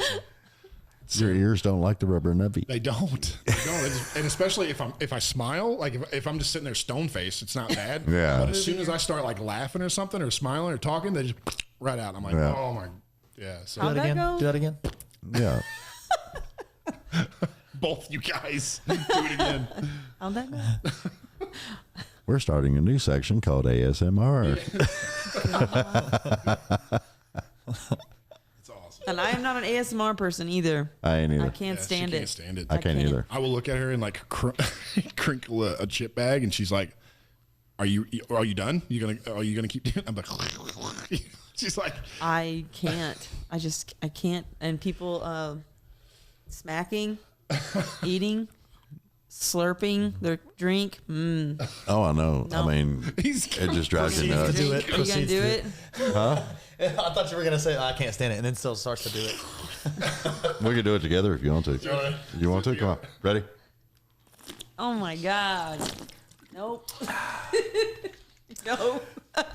"Oh man, Do not blow water on the microphone. Hey, that's good water, by the way. it's good water. It's really good water. Get a close up on I that. can't put It doesn't down. taste like chemicals. No, it That's doesn't. what I It's like good. about Yeah, it. I can't put it down. That's spring water. I didn't even know Purity Dairy did spring water. Well, this is absolutely fantastic. It's good water. really I is. love it. Yes. Pure and simple. It's pure and simple. I've got like one sip left of mine. Dude, I cannot put it Okay, down. you want some more? I'll probably take one on the road. Yeah, Okay. There's going to be just the entire video of me just doing this. Just, Yeah. it's a compilation. yeah, just me taking a drink, putting it back down. That's awesome. Damn it. Good times, man. Always good times. So, Brandon, what else you got going on? Yep. Yeah, what else? What else you got going on? Tell me something good. Something good. Yeah, what's your Something deepest, good. darkest secret? Oh, that is in the depths of. In the depths of the cloud, we'll never know. Something like that. There we go. Double advertisement. Double advertisement. Don't ever. I don't know. Just the move to Nashville. I'm really focused on that. Well, at least, and I mean this, total sincere. Yeah. At least you got a friend here now. Yeah. I appreciate that. And that does mean a lot. And I understand that everything in Nashville is connections and networking and who you know. And I don't know a damn person. well, okay, I'll say, I think like playing music on Broadway and getting the foot into Nashville is if you don't know anybody, you're not going to do it. I know a couple of people. Yeah. That's about it. There you go. I could put in a word. I appreciate that. I would appreciate that. Actually, hey, y'all look for this guy. He's a phenomenal piano player, and he's pretty damn good vocally too. I agree. What else do you play? I've been called worse than a piano player. Play me a song. The piano man. Actually, I've been playing piano since I was 7 years old. On stage, going on 7 years. And I didn't start playing that song until like 2 years ago. Really? Everybody kept like, hey, play piano man, play piano man. I'm like, okay, I'll learn it. And it was just put onto that metaphorical list of songs I'm going to learn that I never would touch. But then I heard one guy do it. I'm like, oh, that means that's a pretty good song. So then I did it, and I learned it, and yeah. See, and I went through a stage where, of course, Elton John. Yeah. Everybody loved Elton John. He was, great, phenomenal pianist. Mm-hmm. Is that right? Yeah, I Keyboardist, believe so, yeah. keyboardist, pianist. Pianist, keyboard, yeah. He played more piano than he did keyboard. He did, yes. Yeah, so pianist. But I liked a lot of Barry Manilow stuff. He's very good. Yeah. I mean, if you actually, everybody gave him, a bad rap and all kinds of stuff, but dude was a phenomenal player. Yes, he really was. He was really good. Who? Barry Manilow. Yeah. Mm-hmm. He was. I need to learn his song. Is it Mandy? Is like one of his top hits. Oh, Mandy. Yeah. You came and you gave without taking. That's a really good song. I need to learn it. I love that song. Yeah. The first time I heard that song was on a movie called Can't Hardly Wait. Yeah. Really? It was Wow, I'm trying to remember the movie now. it was like late 90s. It was like the teen movie. The girl was named Amanda. And, I love Hewitt. Yeah, Jennifer Love Hewitt. And he's like, oh, they were driving in a car or something. He's like, oh, the song Mandy comes on. It's the first time I ever heard it. I was like, oh, that's a fantastic song. So now every time I hear it, I associate it with that movie. Yeah. It's awesome. A lot of people do that. Yeah. I was going to ask you guys also what has been your most favorite song to play and / sing. Man. I ain't got to do nothing on this podcast. She's doing it all. I was just always been curious. We've never actually talked about that. Brandon, I say that's something good to talk about. what's your favorite song? Favorite song to play? Okay, so since we play with multiple people, what's your favorite song with... I thought you were going to say, what's your favorite person to play with? I'm like, Whoa. No, what's your favorite That's song? a different podcast that's not on this station. What's your favorite song in each group? in each group? Ooh. Fault Line. I really like when we do Blue Bayou because we have that 3-part harmony and it really Yeah. that song is so good. Yep. And that's a high harmony, too. Oh, it is. It is. Well, depending on where she goes, I have to switch down an octave lower to the same where the high. Yeah. With Just Enough, man, I don't know. We do a lot of good songs. We do. Y'all do. They Thank do. you. They were good. Super proud of them. You were there, you know. Man, I really DUI. Probably, yeah. Yeah. Don't know why. That's our song. So we didn't write the song. A good buddy of mine.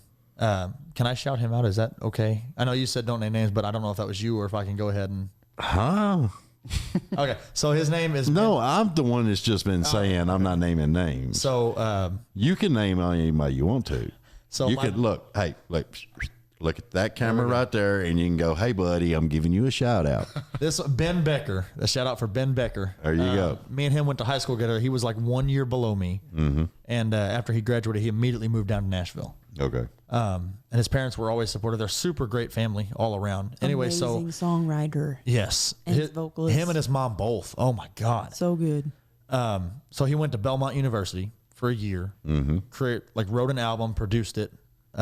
It's called Fall. It's on Spotify. Great album. Not a bad song on that record. And there's a song on there called DUI. And I had heard it.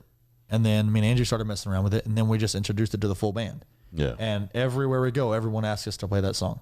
But Ben had given us, I asked him, I said, hey, I really love this song. Do you mind if I play it? He said, man, do whatever you want with it. Yeah. That's cool. Do whatever you want. I said, all right, sweet. So then we started playing as a band, and everywhere we go, people ask us to play it. Because it's the best song we play, by far. 100%. Yeah. 100%. I agree with that. My favorite song to perform with Backroad is Straight On from Heart. I knew that was coming. Yeah. That and then Grand Funk.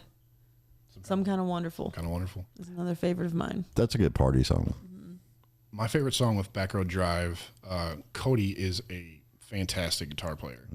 He is just, top notch. I have to say, I love playing Liza Jane just because, we play a lot of Eagles stuff, and he plays, it's like the Eagles, it's spot on. It's lick for lick. It's truly amazing to hear him play. But I love his country, his country style. Yeah. Man, Liza Jane is just a wonderful song, and to hear him let loose on that song, Yeah. it is amazing. So that's probably my favorite song with Backroad Drive. And now I got to go look it up. It's amazing, man. It really is. You killing me. It really is. And with Just Enough, it'd be DUI. Just because one thing I like about playing it is we play it different every time, so it's kind of like meeting it fresh every time we play it. So And see, I feel bad because I remember you announcing it, and I think you told something to me about it before y'all went on stage. And I was listening for it, and then I remember y'all started it, and then my radio started going off, and then I had an issue, and I didn't get to finish listening to it. Right. But it's a fantastic song. It really is. Ben did so well on it. I love our interpretation of it. It's our arrangement. With Ian Ferguson, he's got all of his songs are fantastic, but his newest single that he just released is called "Tank of Gasoline." It's about his grandpa, and I was extremely honored to be on that. And it was a wonderful thing to be a part of the process to create that song. Yeah. And that song, it means a lot to me. And Jed Melton, I got to play live with him for the first time last year. I played, whenever he's got a live show, I play with him. He's got a song called "Ozark Summer." That is just, I listen to it just driving. It's a fantastic song. So you're going to have to write down a list for me so I can just copy all this stuff and listen. For sure, man. And with Megan, her songs she's been sending me, I've kind of been working through them. We haven't actually recorded her album yet, but we're starting to work on them in July. We're going to the studio to start working on them in July. So I'm really excited. She's a fantastic singer-songwriter. Like, it's just everything she pumps out is just, it's just phenomenal. Right. Jed Melton's coming out with more stuff, isn't he? Jed's coming out with some more stuff, and so is Ian. I'm working with Ian as well. But with Megan, everything she comes out with, it's better than the last one.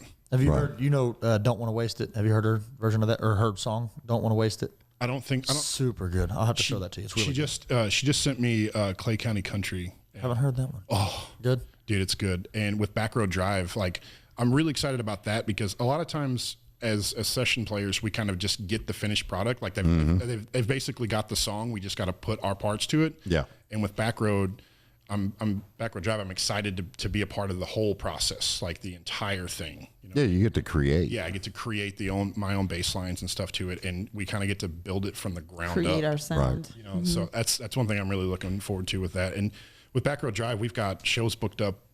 The rest of the year, and awesome. Yeah, and they're still coming in, and Tiffany Mosby is Cody's wife. She's been like booking us left like and right. Left and right. So you guys available this day? Yeah, so she's. It makes you wonder: is there an ulterior motive? She is fantastic and like same with Cody. We're all kind of networking together to try to get more shows for Back Road Drives. Yeah, she's even got us set up electronic ways to get paid. Yeah. Like they've gone above and beyond to take care of us, to get us more shows and stuff like that. And it's been a wonderful process to work with them in this whole thing. So, with Just Enough, Justin's got a baby coming up. I remember him talking about that. Yeah, his wife is due in October, I believe. So we're gonna play up to that point. We got a few shows between now and then, and then he's going to focus on the baby for a few months. So we're kind of I don't want to say on hiatus, but we're kind of taking a break so he can be with his family. And just the Just Enough band will be taking a break. You'll still be going on with others. Oh yeah, I've still got still got a ton of work lined up. So I think all three of us have got shows basically the rest of the year. Yeah. The 1.5 million other bands we're in. Yeah. We're booked up pretty solid. I'd say and I'm excited for the future, man. It's going to be an amazing thing to watch, especially from going from just playing Just Enough a couple times a month to playing 3 or 4 days a week now. Oh yeah.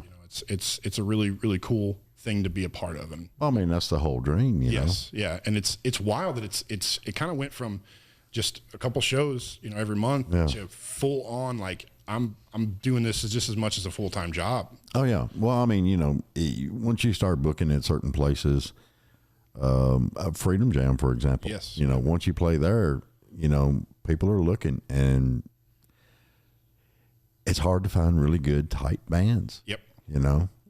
And it's like, well, when I asked y'all to play an extra song to fill in that little bit of a gap that had been created, y'all stepped right up. Yep. And you took care of it. And I really did appreciate that. It's one of the things we love about it, man, is, like the uncertainty of how it's going to go. Cause like we didn't know how the whole time that we had allotted was going to be. Brandon's kind of like, hey man, we've got this time set, but we may need to go over. So we just kind of just flew off, seat of our pants to get it taken care of. And then he threw me under the bus, but anyway. He requested Journey. He's never gonna let you live that down. But No, that I love Journey. we ended up doing. I think it was "Don't Stop Believing," yeah, Yeah. I love Journey too. and that's one of the funnest songs we play because everyone can get into that song. Oh, everybody does. everybody knows that song. And the bad part about it is, I love Journey. We do Separate Ways from them, and They have burnt me out. who? The radio Oh station. yeah. Oh, yeah. It's the same damn song over and over and over again. Yeah. Look, I know she's a small town girl living in a lonely world. I know this. They have Yeah. beat it into my brain. Yeah, we cover Who's Crying Now I say that's a good song. and Separate Ways Yeah, as for Back Row Drive. that's a And, hard song to sing. yeah, I love it. A lot of people don't cover Lovin', Touchin', Squeezin'. We could cover that. I didn't request that, by the way. You just don't hear it. And we also play what you don't hear a lot. Yeah. The Eagles is oh my gosh. That one. Who? Look at us, baby, up all night, tearing our love apart. Oh my god! I can't think of the know. name. What is the name of that song? Don't know.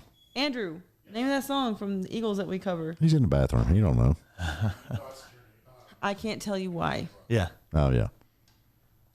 Oh, yeah, don't that's hear that right. a That's lot. in the chorus. Yeah, Yeah, Yeah. See, if to you'd get have made to it it. to the chorus, Yeah. you would have figured it out. I was singing it super fast in my head.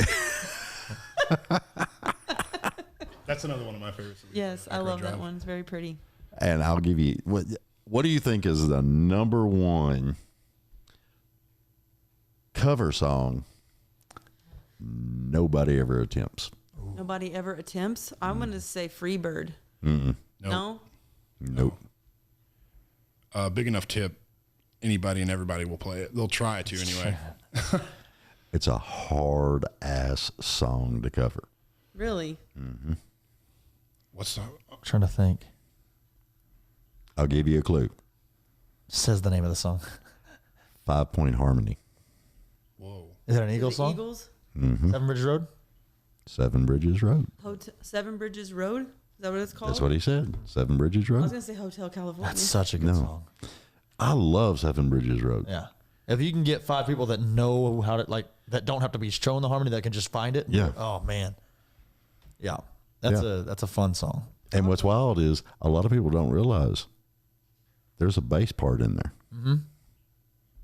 Like low harmony bass? Yes. Really? Mm-hmm. That's hard to find someone who could sing that. Not really. Not around these parts. Not around these parts. No, not around these parts, but where we are, yeah. I mean, you've got a Yes. pretty good bass tone. I used to sing bass in church. Really? Yeah. There you go. You're hired. My dad, his voice was actually deeper than mine. Really? Yeah.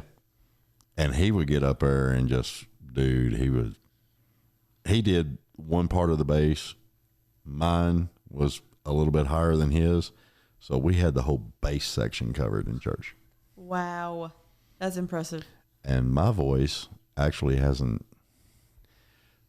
my voice right now is a little bit deeper than what it was when I was in my 40s. Okay. It's called old age. They usually say scientifically men get higher voices as they get older. And women get deeper voices. No, as they get older. here in the South, your balls hang on lower, so your voice gets deeper. Them old Southern boys. It's funny.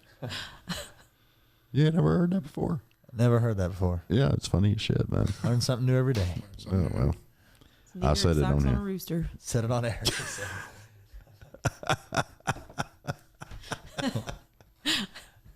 You heard it here first. No, I heard it. My granddaddy told You me that a did. long I time guess ago. I heard it here first. Yeah, you did. You heard it here first. What else you want to know? I'll tell you a bunch of stuff. Whatever you want to tell me, whatever knowledge you got. I ain't that damn smart. Most of the stuff my granddaddy and my daddy taught me. I just remember what they told me. Fair enough. So Maybe he could tell us what that song was last night that Kelly's Heroes played. Dude, You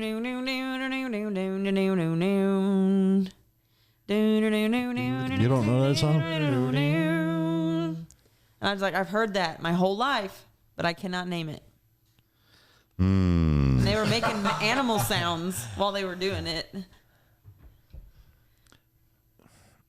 Part of me wants to say Rawhide, but That's what part, of That's me, what I was Yeah, saying. That's what we thought. Yeah. part of me is wanting to say, because there was 2 or 3 different versions of that shit, and it all sounded the same. Yeah, they would play it on like old westerns and stuff. Because that was Rawhide. Yep. Rawhide. But they didn't sing that. And the bass player for Kelly's Heroes would have been singing that. What did he sing? What was the lyrics? There were no lyrics. They were They just just making didn't. animal sounds. They did an instrumental of it, but You then sure they wasn't drunk? I think they were. oh, they were probably Okay. guaranteed. Yeah. But it didn't sound like Rawhide. A lot of it they had implemented a solo throughout it. Yeah. He's curious. I'm looking. he's gonna find it. It was amazing though what It they were was. playing. Everyone loved it. Every song they did, every song they ever do is fantastic. And it was stuff you've not heard before. Yeah. Like you don't hear. No Well, I one- mean, a lot of bands, they'll take and make up stuff. That's true. True. There was a band I helped out a long time ago. It was named Mafia. And it was a metal band, Yeah. you know, in the 80s. And they used to have a lot of fun and then cut up and everything. And we had a drum set in the bedroom, 2 guitar amps, a bass amp. I think it was half stacks on all of it. And they would sit in there and write songs and stuff. And to cut up and waste time, the guitar player and singer would get on the drum kit. The drummer would get on the bass, and they just mess around, and they wrote a country song. A metal band. A metal band wrote a country song, and it was they'll probably kill me for doing this, but anyway, they don't talk to me anymore anyway. I can only say a certain part of it because it goes expletive after that, but it was, I met a pretty lady and she wasn't wearing no bra. nice. And Okay. it went deeper and deeper as it goes. So, you know, Of course. yeah, Of course. it was crazy. It has to at that point. But it broke the monotony. It broke, and everybody got a laugh out of it, had some fun with it. And 20 minutes later, they finished the song they were working on, Yeah. you know. Just Enough does that. They play King of the Hill. Yeah. Dude, King of the Hill rocks, Yeah. man.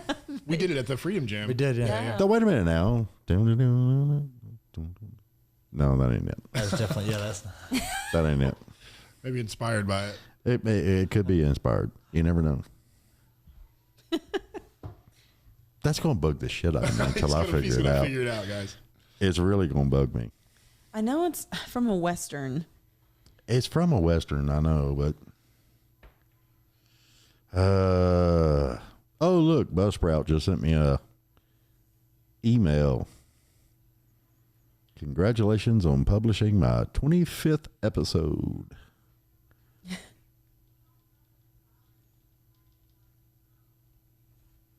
Yay. What are you doing? Did you find it? I don't. I hope.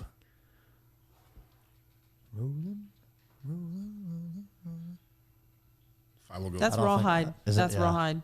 That's That's how Rawhide. it starts out. Anytime I hear a Western, I immediately think of Philo Goes West. It was an awesome movie. Western songs. I was gonna give you a whole list.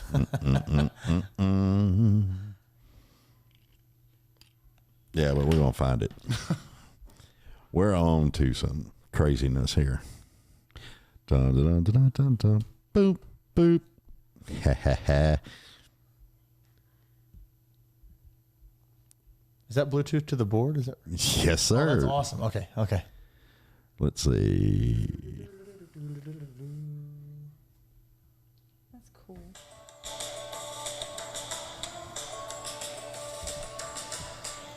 I didn't Bluetooth to the board. That's not it, though. I got a Bluetooth to the board. Okay, here comes some fun stuff. Aliesha, do me a favor. You get a 5-minute co-host because I got to go pee. Okay. Here we go. Here we go, guys. Here's our time to shine. What do we talk about? What are we talking about? What is your favorite song to play on the piano? Not just singing, that you truly enjoy playing. I really like Last Date from Floyd Kramer, just because it's an instrumental. I think it has words. There's versions of it that have words, but that was my grandma and grandpa's song, and I didn't know that until like years after my grandpa passed away, and this was years before I even started playing piano. But yeah, Last Date's a good one. People really like that too. What's it called? Last Date. The Last Date with Floyd Kramer. From Floyd Kramer. Mm-hmm. I actually draw a bunch of my inspiration from Floyd Kramer, how I play and my patterns and melodies Really? and stuff. Yeah.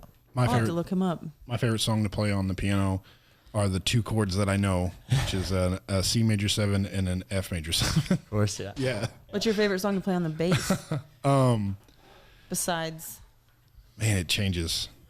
My favorite song to play on the bass. Oh, that's easy. I love Forget Me Nots because it's just super what about fun. the guitar? The guitar. I like playing Slow Dancing in a Burning Room. That's a good song. Yeah, it's a really fun song. I love that song. You know what I love on listening to somebody play on the bass? What? Rhyme of the Ancient Mariner. Because there are so many different bass parts in that thing. Really? Yes. I feel ashamed that I don't know that song. You don't know that song? I don't. I will though as soon as this is over. Well, you can listen to it, yeah. Da, da, da, da, da. Rhyme the Ancient Mariner? Rhyme of the Ancient Mariner.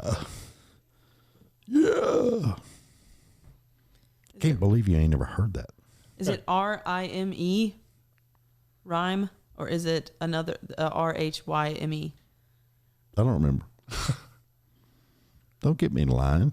All right, Brandon, I got one for you. Yes. What's your favorite piano part of a song? Not that we play, just I like the piano solo to Call Me the Breeze from Leonard Skinner. okay, cool. Yeah. Aliesha, what's your favorite solo of any song? Solo? Yes. Solo. Like the most memorable one to you. It's really hard. I love Rush. So probably Alex Lifeson in YYZ? no. It's a really good solo. Oh my gosh, I used to sing it all the time.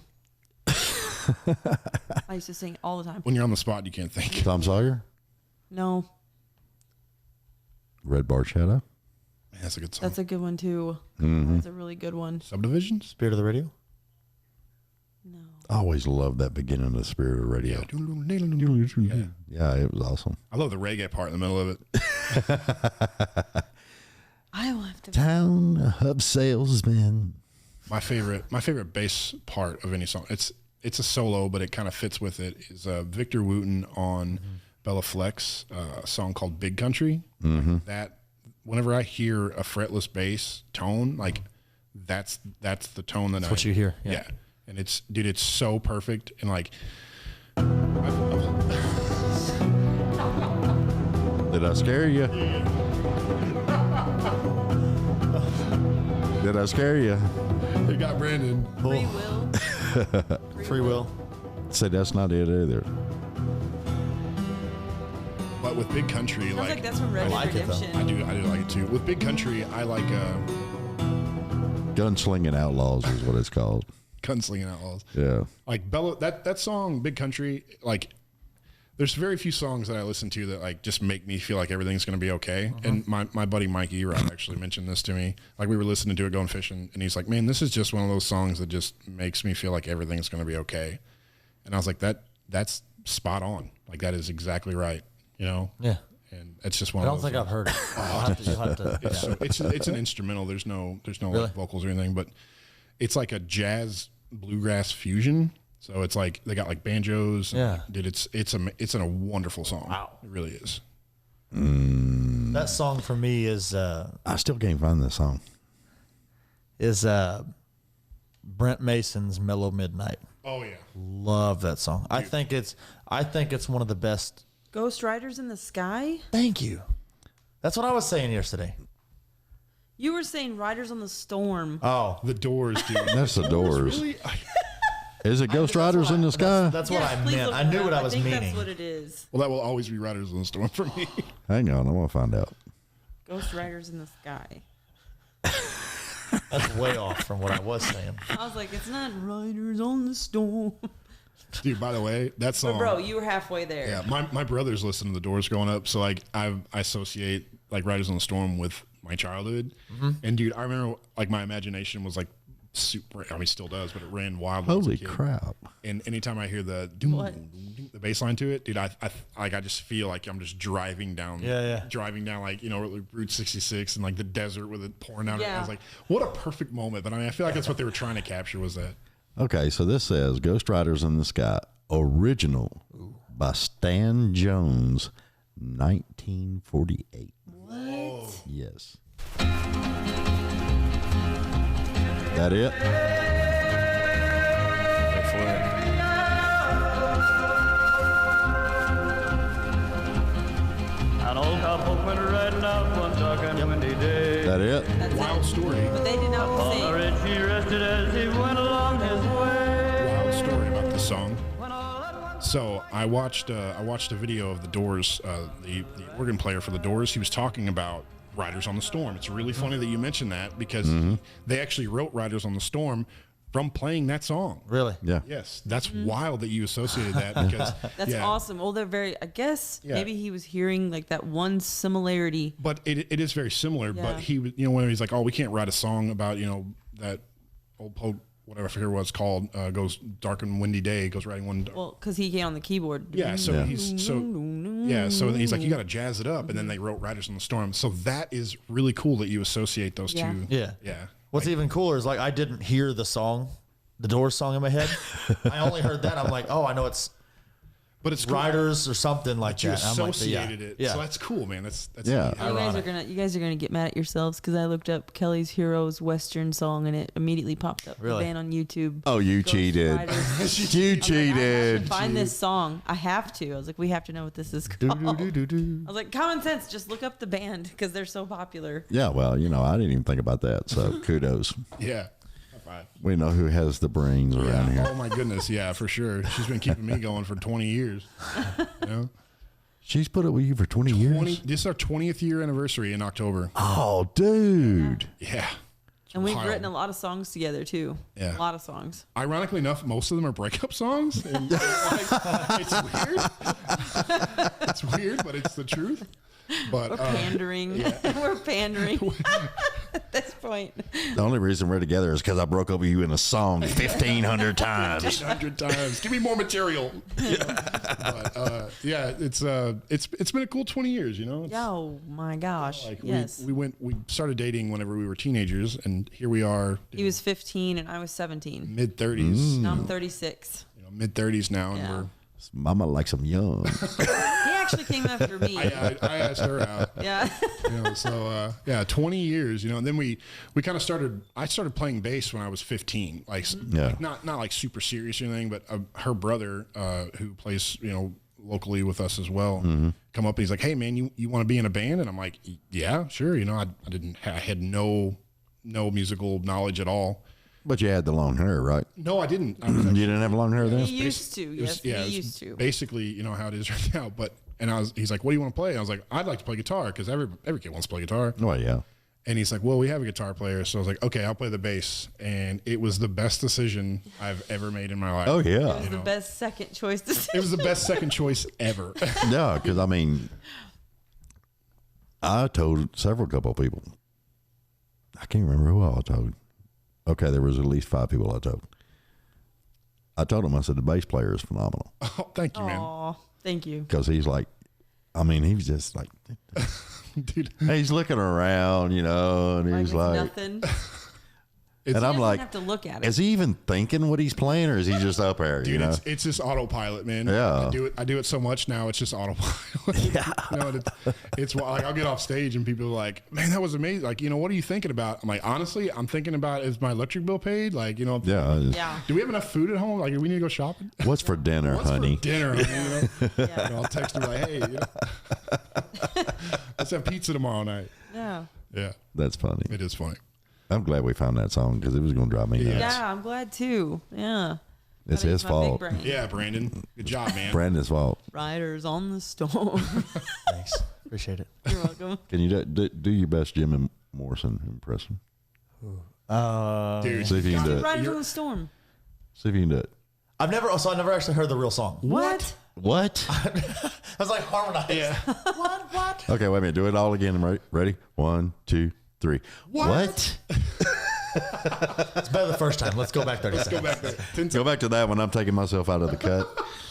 No, I only know that song, honestly, because Justin would play it at gigs and just joke around with it. And then we would kind of just halfway go into it. And then he would like stop and then we'd all just like fade out. Yeah. Jim Morrison has like a Riders on the storm. Riders on the storm. He has like a no, da, da, da, da, da. Once you hear him, you'll be like, oh wow, okay.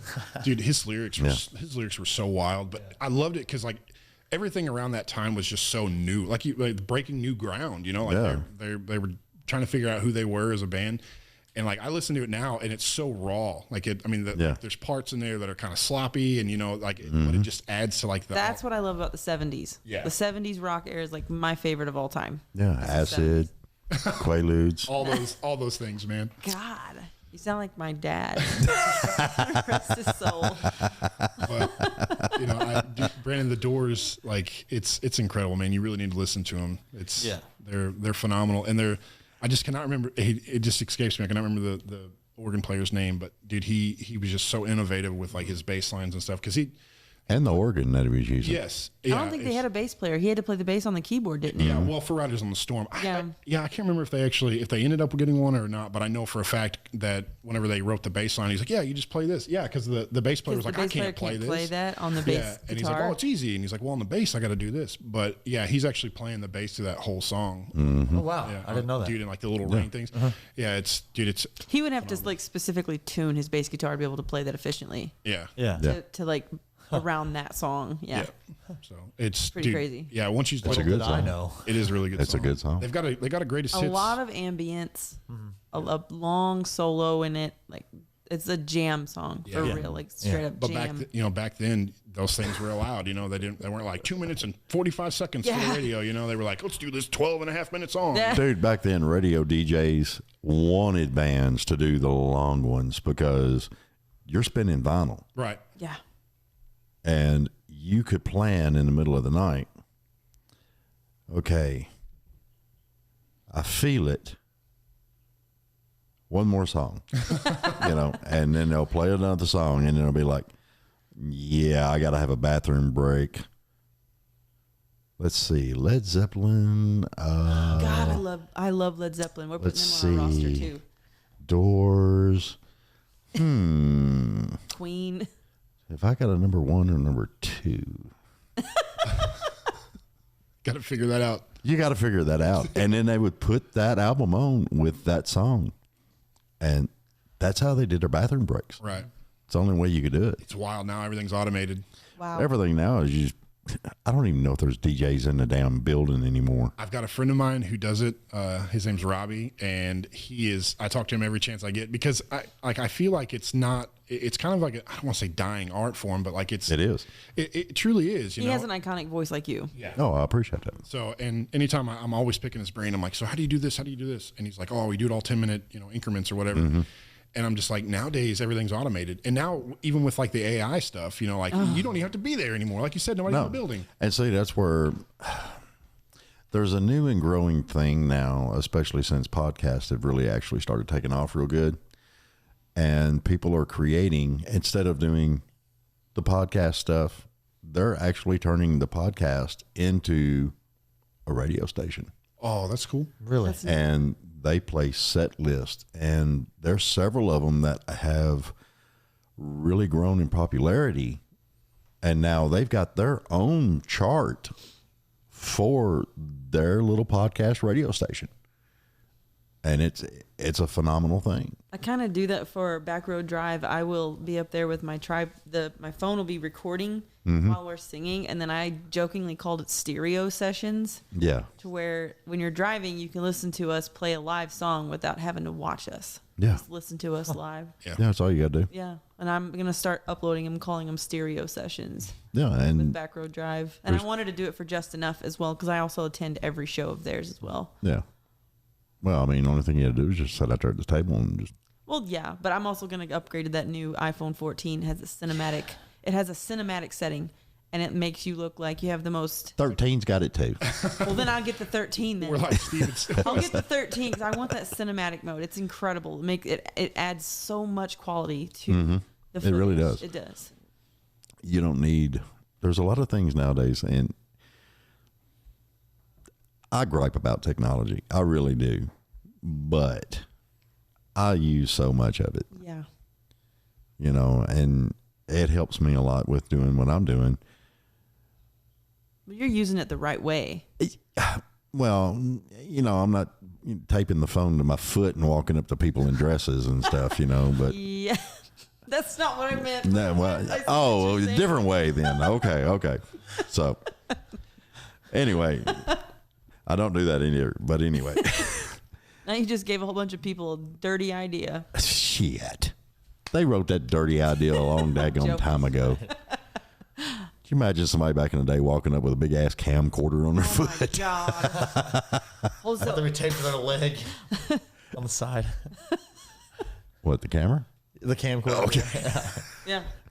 Speaking of old stuff, man, we went to some of these thrift shops today. Dude, they've got some amazing stuff around here. Like a lot of the thrift shops that we have up there, like they're cool. They're cool in Missouri and stuff. But like once you go to one thrift shop, you kind of been to all of them. You just go to the same stuff. Man, they have some cool stuff here. Yeah. It's just and I don't even think about that when I'm there. I'm like, man, we're in Nashville. Like let's check everything out. Like they have some old school. I love board games. My whole life I've loved board games. They have some old like 50s board games, like stuff I've never even heard of. Yeah. Some old relic stuff. They had amazing vintage clothing too. Oh, that man. they were Yeah. telling who used to own it. It's beautiful clothing, but the price tag. Yeah, it was expensive. Oh, yeah. But it was Yeah, it's still cool that you can find stuff like that. Yeah. It's not a vintage price tag, no. For sure. That's new age price tag. $350. Oh, my That's inflation price tag. I was like, wow, okay. But if you go, if you hit a lot of smaller towns around Nashville, they're closed now. But like if you leave my house, you can go left, and there's an antique shop up there on the right, and they do a lot of consignment antiques too. Okay. And they've got some really cool stuff. 65 South. Go down to exit 112, 114. I can't remember. It's one of them. It's the very next exit down. Get off, take a left, and there's a huge antique shop right there on the right. And they've got all kinds of stuff. And we're talking all the way back to like old furniture, like handmade old furniture, She had that in there too, along with some cellophane wrapped. She sealed them magazines from the early 30s Yeah. for like $20 a pop, which I was like, I really don't want to spend that much money on an old magazine, but it was really cool seeing all of them, like the way they did, how they dressed back then, and Well, what was wild some of was my favorites. my grandmother in the trailer. That's what we called her. Grandma Bradley is what she was, my dad's mom. But it was Grandma Bradley or Grandpa Bradley in the trailer. So she had like TV guides.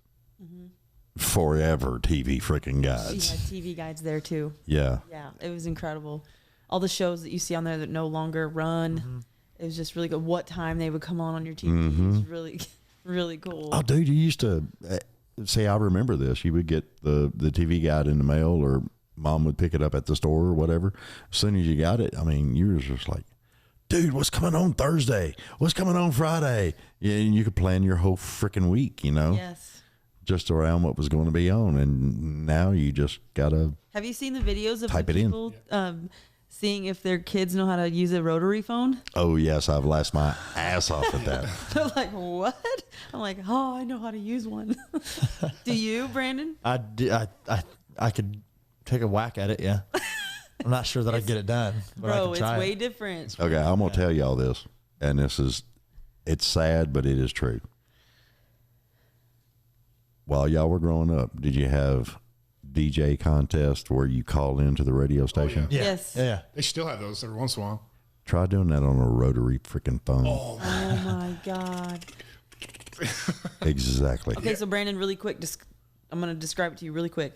0, 1, 2, 3, 4, 5, 6, 7, 8, 9. Oh yeah, I know how they look. Then I you just have to- don't know how the. Well, yeah. 5, you hit the 5, bring it all the way around.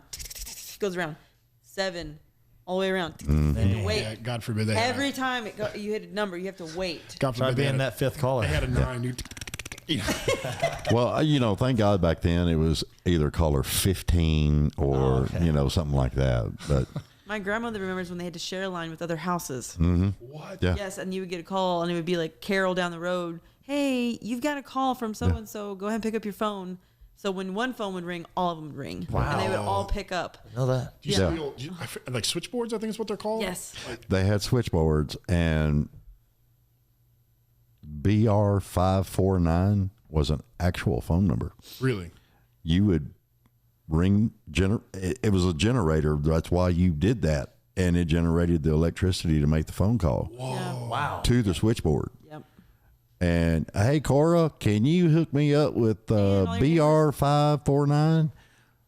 Whoa. And the operator or Cora would say, "Give me just a second," and she would move the cords around Yep. Plug it in. and plug it in. Man, And that's- all your neighbors could hear all your information, what was going on. Mm-hmm. Because they That's didn't have so to hang up wild. their phone. Wow. Yeah, they had a party lines, man.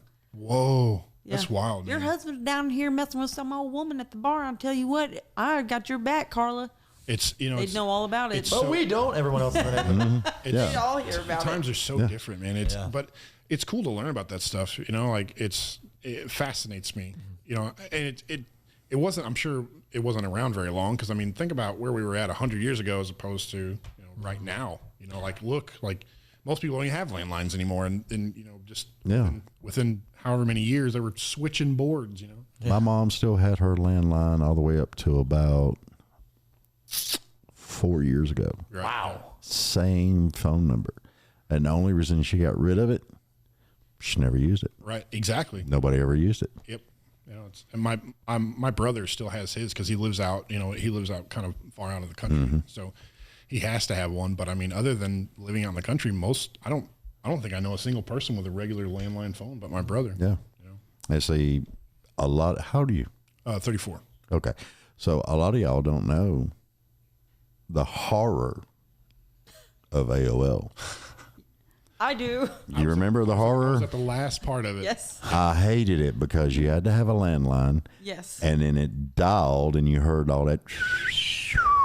No one could be on. You couldn't use the phone. And the minute you're on there and you're starting to get into a chat line or you're looking up something or you're doing something, some butthead would call Yeah. and kick you right off. Yep.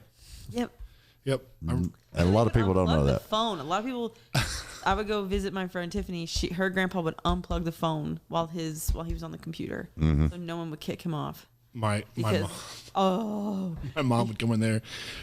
I hear a bang on the door. Yeah, Mom, I need to use the phone. Can you wrap it up? I'm like, yeah. I'm playing like Tibia or something, and I'm like, here, hang on, guys, I'll be back. And then load it back up again. We're trying to load up a picture. You just hit it and just like go to bed, and then wake up the next day and you just watch It'd be it. loading. Oh yeah, man. Yeah. Oh, dude, I was happy as all get out when they actually came out with a longer cord for the headset, and they had the longer cord that you could plug in to the back of the phone, and I could actually take the phone in my room. Yeah. And then I'd have mom or dad holler, "Get off the phone!" Yeah. Now we all have our own pocket phone, Well, we got Pocket computer. pocket everything. pocket computer. Yeah. The only thing it can't do is make us a pot of coffee. Hang on, you never know. Hang on. Probably an app somewhere. Yeah, there's an app for it. What? Time for it. They'll let us connect it to our coffee pot in the living room. Well, there's probably costs to do that. I can talk to my light bulb at my house right now. My next door neighbor has a washer and dryer set. I am not kidding you. And it is connected to his freaking phone. What? He can adjust the water temperatures, when to start it, all kinds of stuff. That's pretty. So convenient. How much were they? Probably more than Same price. Really? Yeah, you just got to get the front loaders. Oh, I see. Yeah. And I hate front I loaders. do too. Always Break a your Can't back. stand them. Always a catch. You're like Mike Tyson. Oh, yeah, Back always. is broken. My Always, back is broken. always a catch. The only thing I like about them front loaders is you can pull them out of the dryer, just throw them right into the thing. Yeah, but the then you basket. Yeah, but my problem was I pull it out and it just fall on the floor. And then I get mad. Throw it in there. And then I'm a typical guy and I'm like, do I need to rewash that? Well, as tall as you guys are, break your back doing laundry. I just grab it with my toes and put it in there. There we go. I'm not bending over.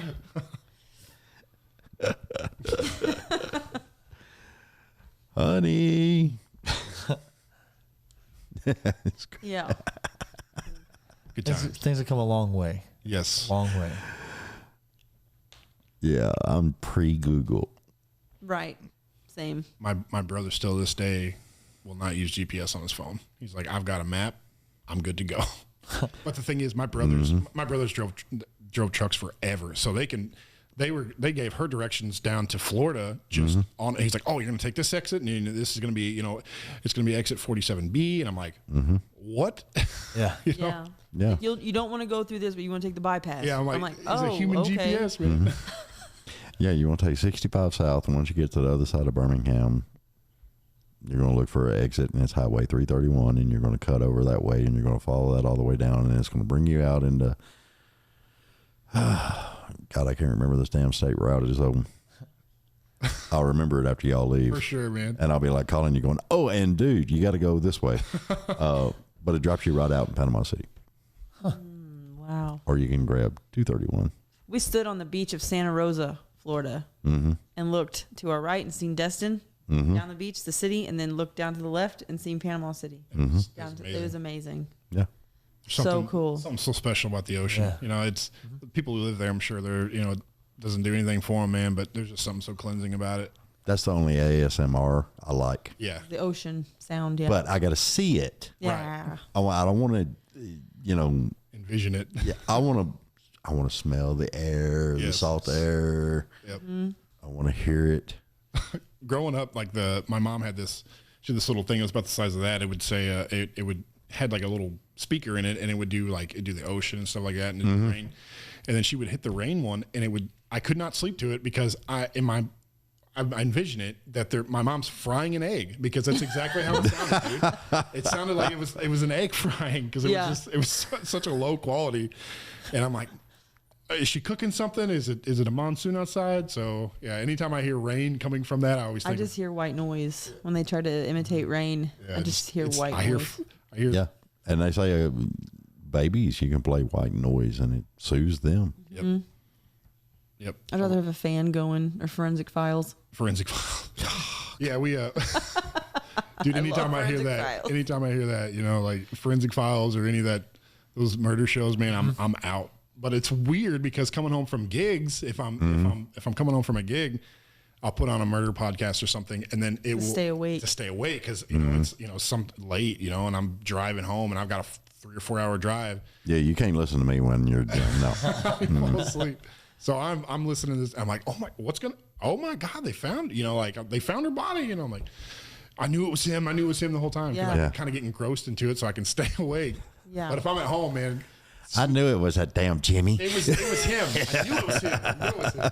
And that for the whole time they I like didn't to think- listen to the hauntings. Really? Yeah.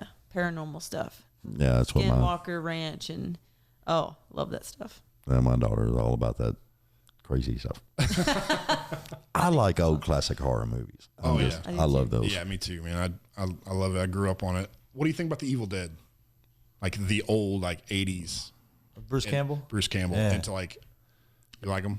It's total cult classic, man. Dude, I'm so glad you said that. I grew up with that. before it ever became a cult classic, before it was popular. I seen really it. grew up with that. I seen it when it first come out, Yeah, my dad did too. and I was just like, Dude, I love it. And I wasn't even scared of it when I was a kid. I loved it Yeah. because he was this badass warrior fighting off deadites, you know, the Evil Dead, you know, well, yeah, and saying well, I mean, groovy. Shop I see smart. back then. I mean, Shop that's smart. you know, a bunch of us seen Pink Floyd, the movie, The Wall, when it first came out.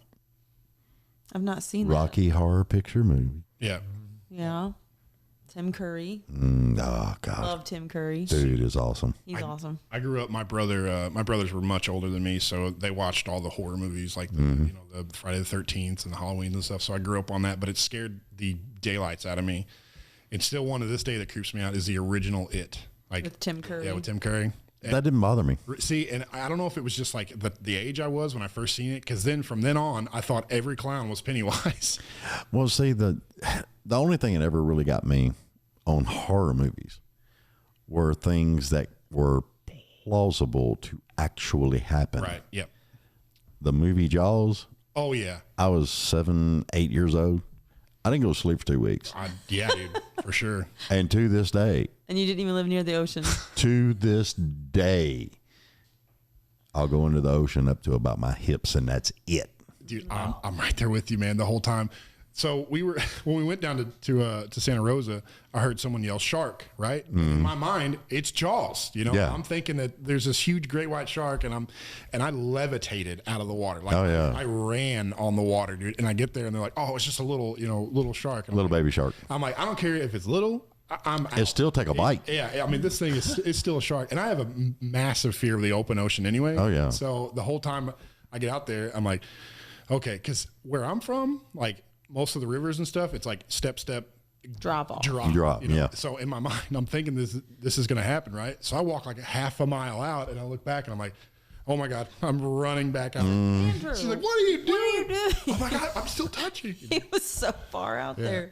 I think the only thing that's ever really scared the crap out of me when I was a kid was Creep Show. The first one. No, It see, was Father's Day. The first episode. Adrienne Barbeau was in that, and I was just like, Adrienne Barbeau. Adrienne Barbeau. Which episode? the first one.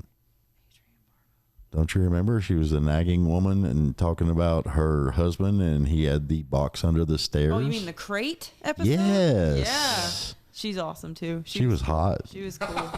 That episode scared the crap out of me too, because that thing, like and the woman we met last night. It made me jump. What was the name of the place we went to? She had a Creep Show crate tattoo on her leg. Kelly's Heroes. For Kelly's Heroes. Layla's. Yeah. Layla's Yeah. amazing tattoo. I was like, oh my God, that's from Creep Show. She had horror tattoos all over her. Yeah. She was awesome. That's pretty cool. Yeah, that's my daughter's into that stuff Yeah. big time. She And loves the the horror Roaches stuff. episode, Father's Day Dude, episode. the roaches creep me out. I mean, I wasn't scared of it. It was just they just creeped me out. And the meteorite. Meteorite, I thought was funny. Yeah. I can hold Meteor shit. I can hold my. That was scary Yeah. with Ted Danson. No, Leslie Nielsen. Yeah. Leslie Nielsen When he was laughing, and I can hold my breath a long time. Yeah. Yeah, that was. Dude, But it was a payback, yeah. straight up payback. When he opened that door and the two sea zombies are standing there, I was just like, I was horrified as a kid. That was the most terrifying thing in the world. That and Father's Day. Yeah. I've always had this what do you call it? Fear of zombies. I Why? don't know. It just I think it started there. They're dead. Yeah. I mean, and they want to eat my brains. There's nothing to be scared of. that's why I'm not as smart as I could be. Growing up on that stuff, I was terrified. But like I said, I had a super vivid imagination, so I always associated it with like Chucky and all that stuff. 'Cause I grew up in I was born in the late '80s, so I grew up through the '90s. So Yeah. you know, we didn't have the internet. You know, and like you just type in the actor and there he is. He's perfectly fine. No, in my Yeah. mind, they're real. Yeah. like these are real people.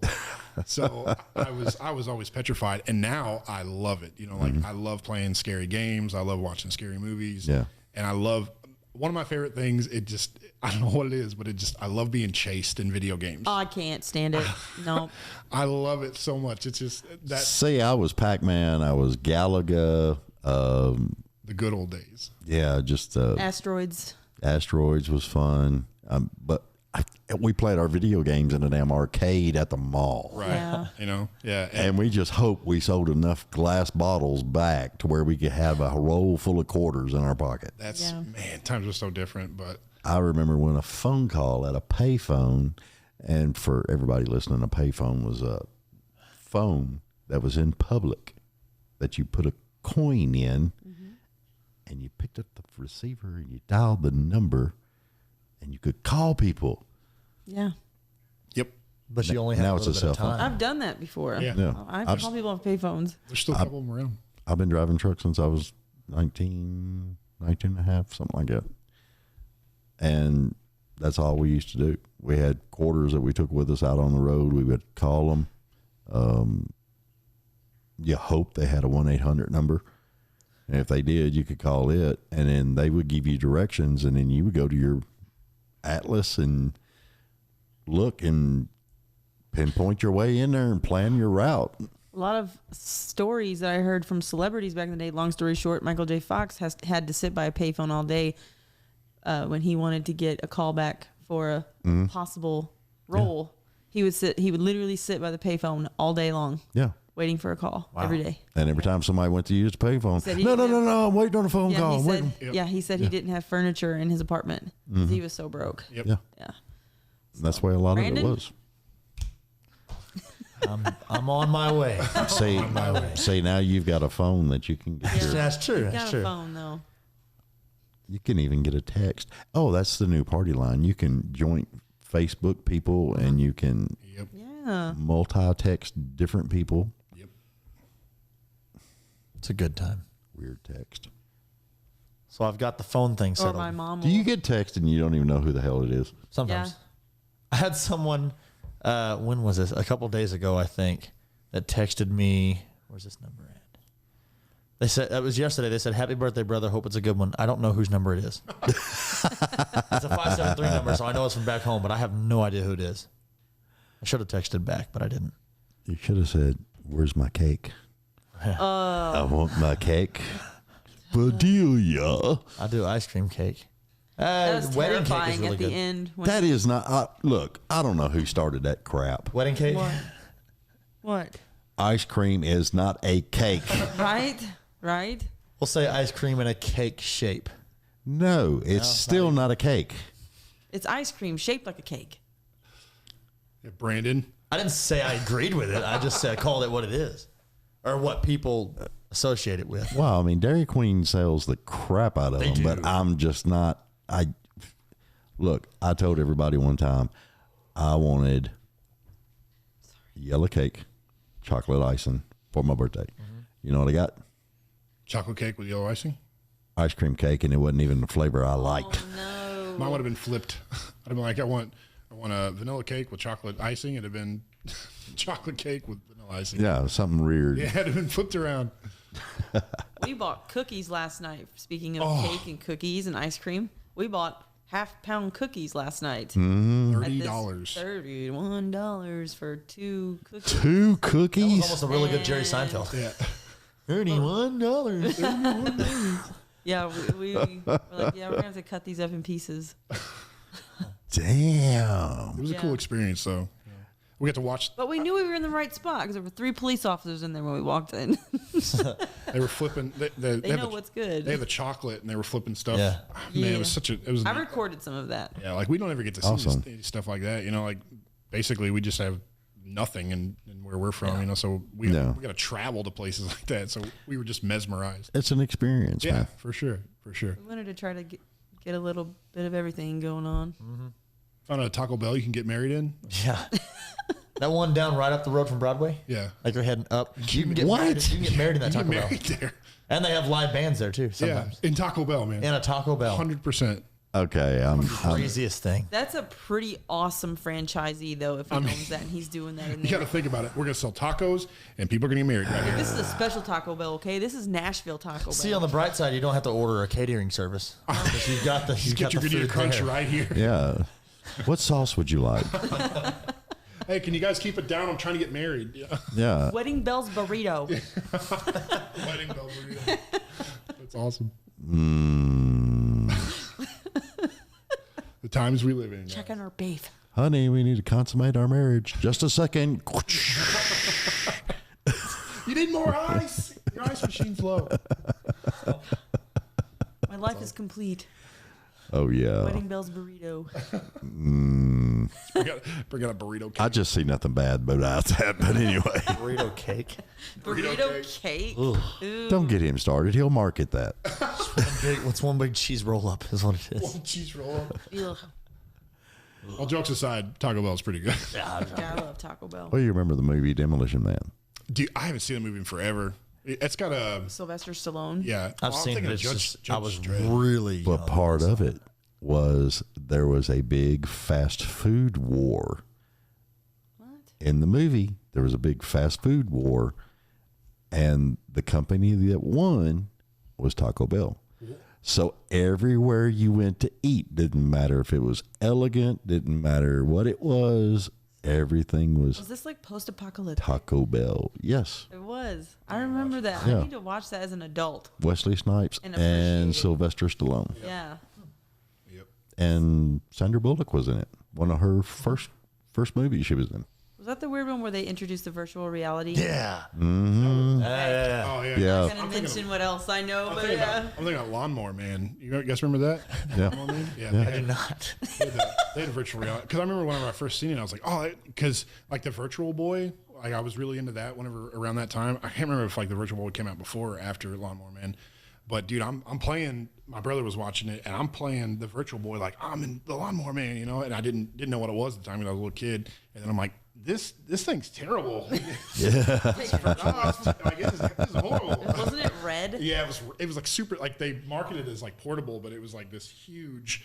with a wire? Yeah, and like you had to like fit your neck into it. It was just not a good time. Yeah, no, it wasn't. Not a good time. Not like the Oculus is today. no. And then like you have to duct tape it to your head and walk around, and you got the bottom things flopping around. I'm still curious at how that whole. Oculus? No, the Virtual Boy? yeah, the Demolition Man where they did that. I just even if you Virtual went to reality. okay, say you even took that because that movie was made in what 90 something. So you move ahead in technology with what we got now. Still, you couldn't do that. Yeah. I wouldn't. I mean, I don't see how that.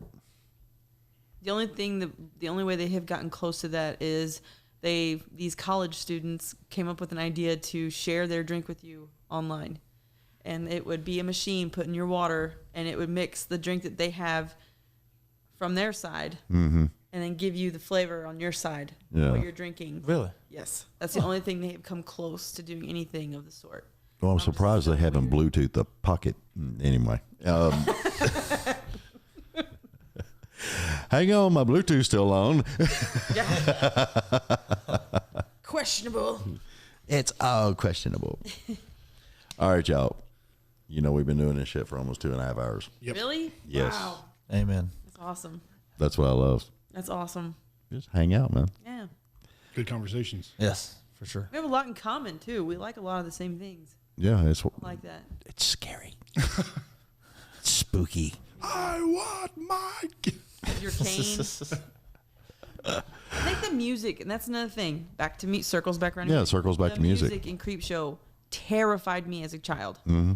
I could go to sleep at night and just hear that music in my head, and I'd be done. I'm like, I can't sleep. I have Yeah. to go listen to Britney Spears or something something that's I can't. Yeah. Like Wait. something I can't stand, like something that does not scare me, something that would annoy me, rather than no disrespect to Britney Spears. No. But I would rather be annoyed than scared. Power of music. Yeah. The way you play it and how you structure it can make Yeah. it different emotions. Yeah. Yeah, It's really neat. it really can. Whoever wrote the music for Creep Show hit the nail on the head when it comes to scary music. Or you Oscar, remember whichever it, don't show. you? Mm-hmm. Like the dun dun dun dun dun dun dun on the piano. Oh yeah. Oh And it my was- God, it was horrifying. What made it more horrifying to me was how they had rolled it back, because it wasn't necessarily in that timeline. It was like an older style Yes. and made it more. It was just terrifying. Like whoever did it was just, Yeah, there's a word for it, and I can't remember the word for it. Almost carnival type style. Oh yeah, How because they he did was it. basing it on a Yeah. comic book style. Yeah.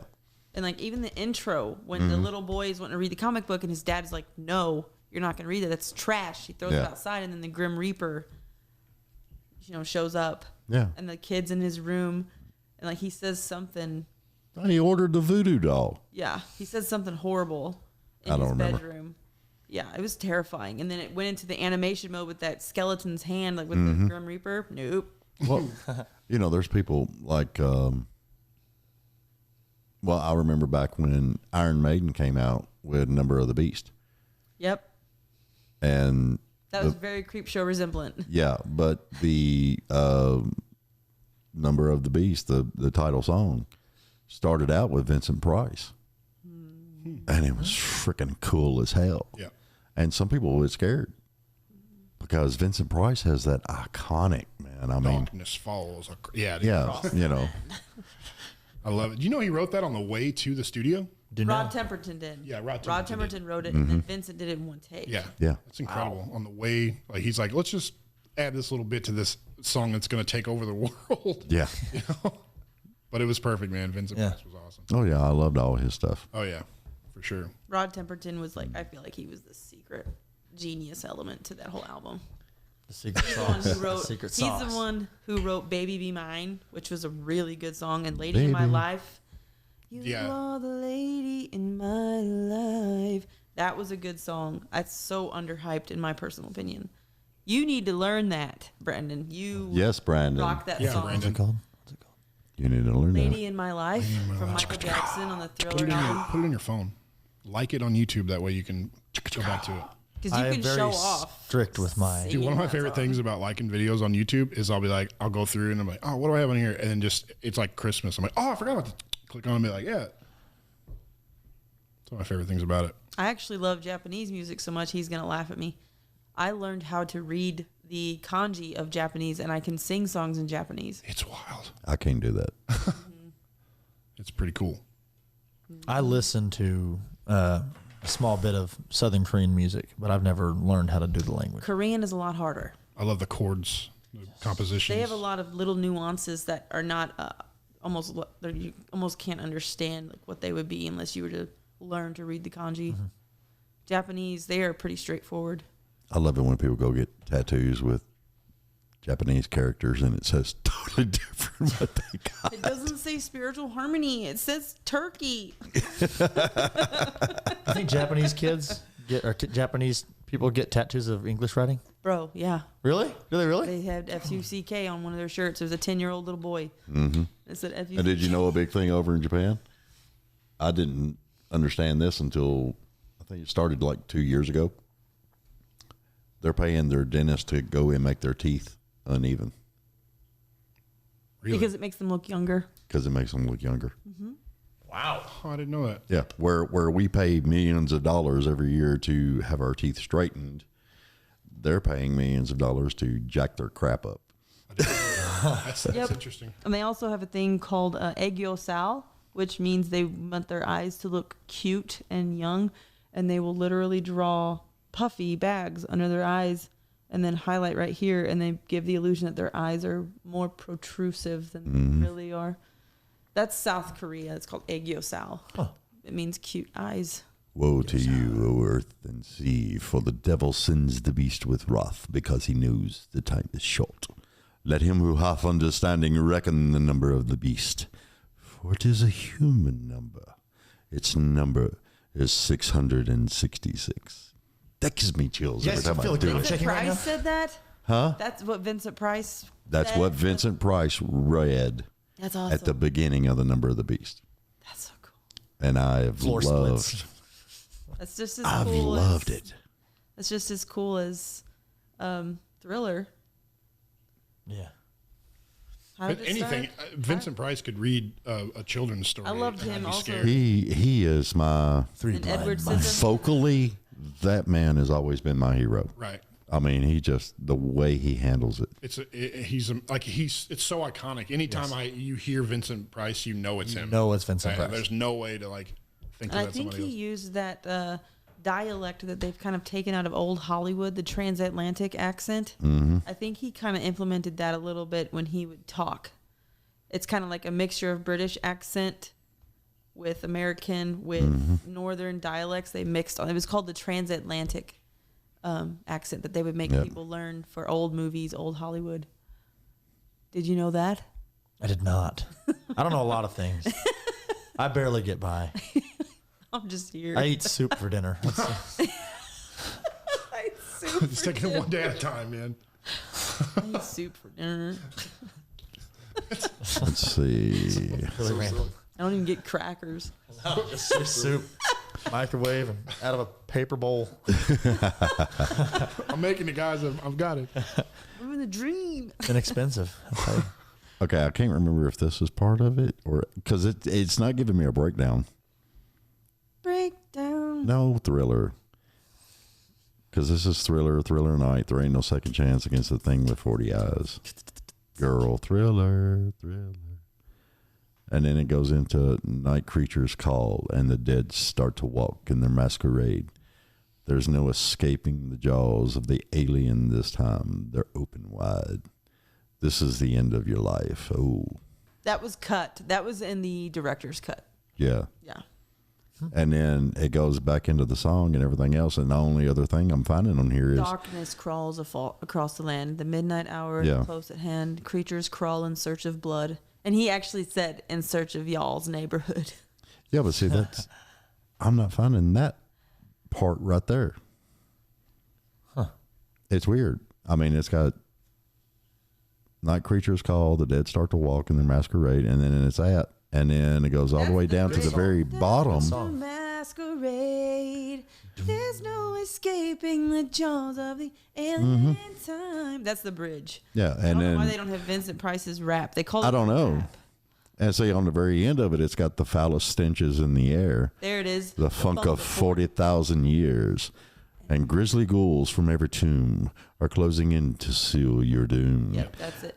And thought you fight to stay alive, your body starts to shiver, for no mere mortal can resist the evil of the Thriller. Dun, dun, dun, dun. Boom, And then he boom. laughs. Yeah. It's pretty accurate, man. It's pretty good. Perfect. That was great. Yes. Thank you for doing that. I need to do something else with my life, I swear to God. You mean to tell me sitting here with us is not it? Oh, no, this has been a freaking blast, It's been a man. good time. It's been a good time. This is a craft. Everybody's going to spend like 5 seconds listening to it and then click off. No. You miss all the good stuff, man. Yeah, because, You could totally be a voice actor, though, for villains, for sure. well, I You have mean, the perfect voice for that. well, when I started, the whole reason I started this whole thing, and everybody in podcast land is going to get sick and tired of hearing me say this, but I tell everybody that I talk to, you know, me and 2 buddies of mine, they did some movie work, and my other buddy Eric, he did some voiceover work. That's awesome. And I had a creative thing that was just dead. It was gone, you know, and I kept feeling a little bit of creativity coming back, and I was trying to think of what I could do because I didn't want to get back in the lights. Yeah. Didn't want to get back into the sound. Inadvertently, that ties in with the podcast, but, and my buddy Thomas said, dude, you got a voice. Why don't you do podcasting? And I'm like, I hate my voice. I do too. I can't. Everybody silence hates myself. their voice. Yeah. Yeah, it's the truth. Yeah. They do. I think you've got a lovely voice. Thank you. I think you have a badass voice. Oh, well, I appreciate that. Brandon, I love you. We're spreading the love, man. I gotta make sure you're in I love there. all you guys. You've got We got really quiet. No, you've got a great voice. I loved hearing you sing The Journey. Don't stop believing. Yeah, I mean, you did a good job. You showed that you enjoyed it out. I did. That's right. Brandon, can you sing the whole song right I am not doing that. Not one bit.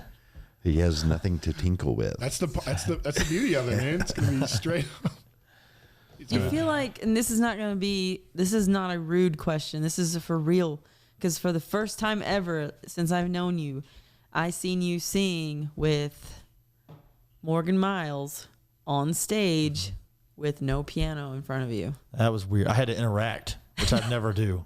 That's true. You looked out of your element. I walked over no to the bass player. I'm disrespect. like, come on. I didn't even think about that. Yeah. I sat on I actually played on the piano too, the keyboard player. I said, played, is he singing? And because Andrew showed me the video of you singing with Morgan, I said, Brandon's up there with a microphone in his hand. I said, I wonder how out of his element he feels. It's a lot different. You know, I never thought about that. Like, I feel like our instruments kind of just create like a natural barrier.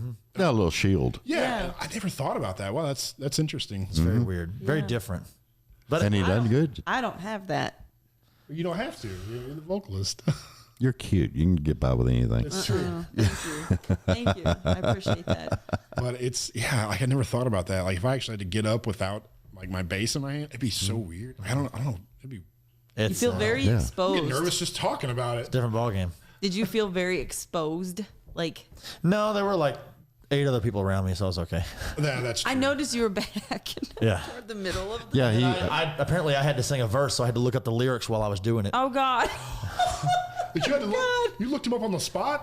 Oh God. okay, I'm not saying, but he wasn't the only one. You nailed it. Oh, there were some other people that they did it Oh, too. I seen you okay. Well, holding your that's phone. good. Yeah, That's good. I seen Yeah. you holding your phone, but I didn't know like you didn't know the song. It was a really high key for a Really? guy to sing it. Yeah. And see, that's something that kills me too. Around town, singer songwriters and stuff like that. I seen a lot of phones. You wrote this damn song, Yeah. and you're scrolling through reading the lyrics as you play it. Yeah, that's one thing I will pat myself on the back for. I know all the words to my songs that Yeah. I've written. Because I try to tell stories, and I'm also wanting to learn how to teach myself how Leonard Skinnard, Ronnie Van Zant, he would, if you were to quote his lyrics, it would sound like you're having a conversation with somebody. Mm-hmm. And that's how I want to learn how to write, because I've noticed people tend to gravitate towards those songs more so than Rush. Mm-hmm. Now, Telling, the biggest majority of the lyrics, Rush, Neil Peart, yes, he wrote, because he wrote. he read because books. he was, he had an IQ Yes. that was just I phenomenal. love Rush personally, but I've noticed the I do most too. popular songs. Now, Ronnie Van Zant, what he would do is he would sit in the sweat lodge with them, Hell House, what they call it. He would sit in there and he would just listen to them, and everybody would kind of do this and do that and play this. And when something clicked with him, he'd be like, whoa, play that. And he didn't write anything down either. He didn't write nothing down. And then he would tell them, y'all finish that. I want to go down there and go fishing. He would be by himself. He'd be writing the song in his head. And he would write the song in his head. He would have the tune in his head. He would write the song with how he was feeling to go with that little strumming that everybody was doing. And then the next thing you know, he comes back 20 minutes later, they just wrote a damn song. And a lot of people back then, they did it from the heart. It wasn't a job. It was a passion. And that's what I love about a lot of people nowadays. They're going back to that. It ain't about, look, you can write 5 songs a day. Some of them be good, some of them be okay. Ain't a lick of passion, a lick of heart or anything in that song. Hunter Hayes did that. He wrote a song every day for a year. And he said it was hard, but he did it. He said there's probably a handful of good ones out of all those. Yeah. There's people out there right now got 500,000 songs. Yeah. And you only pick 5 Yeah. out of them that you like. Yeah. I like the songs that have the heart, have the soul, has the blood from your fingers from playing on that damn guitar, trying to find a certain lick, certain rhythm, and you build from that. It gives you Goosebumps. That's it. The Goosebumps, which was a whole different movie. The frisson, as they call it. There's a technical term called frisson now, which is, I've been doing that since I was a kid. I was little. Yeah. First time I ever experienced frisson was when I was listening to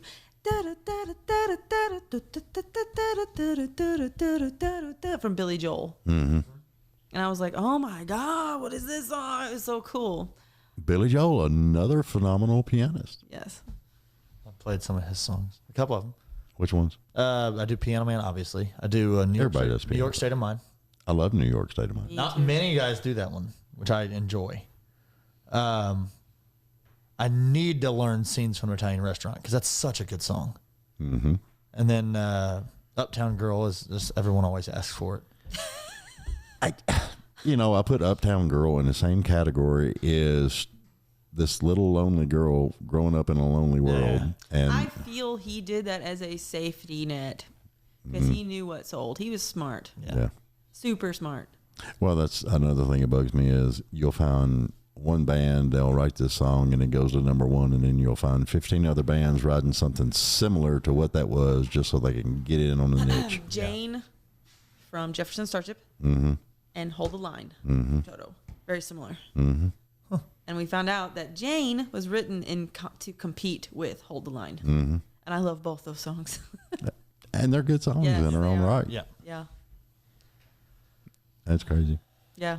I love Jefferson Starship. You okay, Brandon? Mickey Thompson. I'm good, yeah. Are you sure? I had to wake up early at like 9:30. I'm going to hit The him. life of a piano player. All man. right. I woke up at 4 o'clock this morning. We didn't go to bed till what time? 11. We went to bed early for what we're used to. Yeah. Yeah, I was walking around Broadway last night wondering, how are these people doing this right now? So tired. But it was hot. I was like, how in the world? I was Hot like, and I want sweaty. to go to bed. Yeah. It gets old. Go to bed. Yeah. The older I get, the more I'm like, 9 o'clock sounds damn good for bedtime. Yep. But because of all this stuff, I just keep working, keep doing stuff. You're going to start a movie at 8:30? Well, we love being here. We appreciate your time. Yeah. Hey, I've had a blast, man. It's been a good time. It's been fun. Been a And great y'all time. are welcome back anytime. And you're moving to town, so you're going to have to keep up. I think you need a co-host. I think it's. You want to co-host one day? I'd love to. You can co-host. You'd have me. Yeah, you can be a guest co-host. I'll do it. You got to bring your own guest, though. That and your own IV Here we tap for are. coffee. Yeah, just in the vein. Coffee straight. Wait a minute. Do you want the coffee in the IV or do you want it the California style? What is the California style? Enema. I was going to say. Skips the bloodstream. Or skips the kidneys, rather, in the bladder. Straight into the bloodstream. Would you like a frappuccino?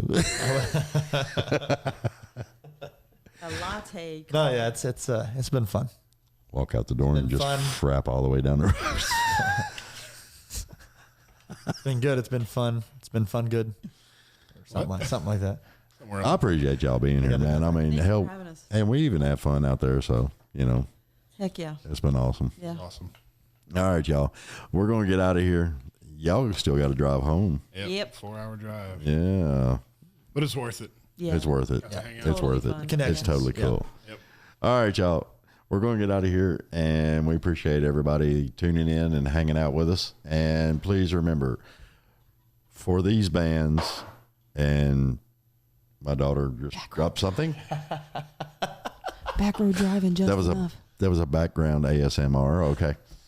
That's all good. And funny face on her face. That's funny. This is what I keep talking about, and this is what I keep preaching about. And these guys can tell you firsthand, this helps everybody out. It helps these bands out. Please remember, like, share, follow, and subscribe if they have a YouTube channel. Help these guys out, because the more likes and shares and followers they get, the more booking agents are looking at these guys, and they can get better gigs, and they can further their career and bring in you great entertainment. And trust me, these guys right here put on a hell of a show, and they are tight. And when I say tight, I mean their music is on point. Okay. and they're funny as hell. And the kids also say they're bussing. The what? Yeah. Just Enough is bussing. Oh, for the younger. Oh, okay. The younger crowd. Okay, my bad. saying right My bad. I'm just like, You're what good. the hell? that's what she It's a new That word. word makes us laugh every time we hear a kid say it. I seen a little kid eating his ice cream at the fair one time. He goes, "This ice cream is bushing." Oh, what? I said, bro, that's the best. All right, we busting out of here then. Like, share, subscribe, help these guys out, and band, Just Enough. social. Just Enough Music on Facebook. Okay, and then we're going to go over to Aliesha, my bad. That is so funny. He doesn't even know I have a sister named Ashley. Yeah, it's no, You got a sister named Ashley? Yes. That's awesome. I guess I look like an Ashley. Well, I mean, My mom got our name. I couldn't flip-flopped. see my no, note. It's all good. I'm I think bad. it's awesome. You didn't even know that, and I've been called that 1,000 times. I'm sorry. So, no, it's all good. Back Row Drive Music on Facebook.com. Mm-hmm. And then the band is backrowdrive.com Yes. for the band, Yep. for our own website. Yep. Yeah, it's backrowdrive.com for the website, and then Back Row Drive Music on Facebook. all right. So we got everything covered? Also with Back Road Drive, that's on our social media is where you can contact us for Gigs. shows. Yeah. Yeah. Same with Just Enough. Yeah, same thing with Just Enough. Yeah. So Back Road Drive, Just Enough, got those covered. We've got Ian Ferguson music on all social media, everything, Spotify, all of it. Right. Megan Johnson as well. And, Jed Melton. Jed Melton Band through there as well. So Cool. and the Caney Creek Band, I play with those guys as well. They're phenomenal. Yeah, they're wonderful guys. Love them to death. Yeah, you're going to have to give me all the links so I can For sure. Gladly. write them all down and put them up Gladly. there. Yeah. Yeah. So everybody can check them out. All right, y'all, we're out of here. And remember, like, share, subscribe, follow, and help these guys out. Help me out. And we'll keep doing what we're doing. Y'all be good and see ya. Bye. Oh,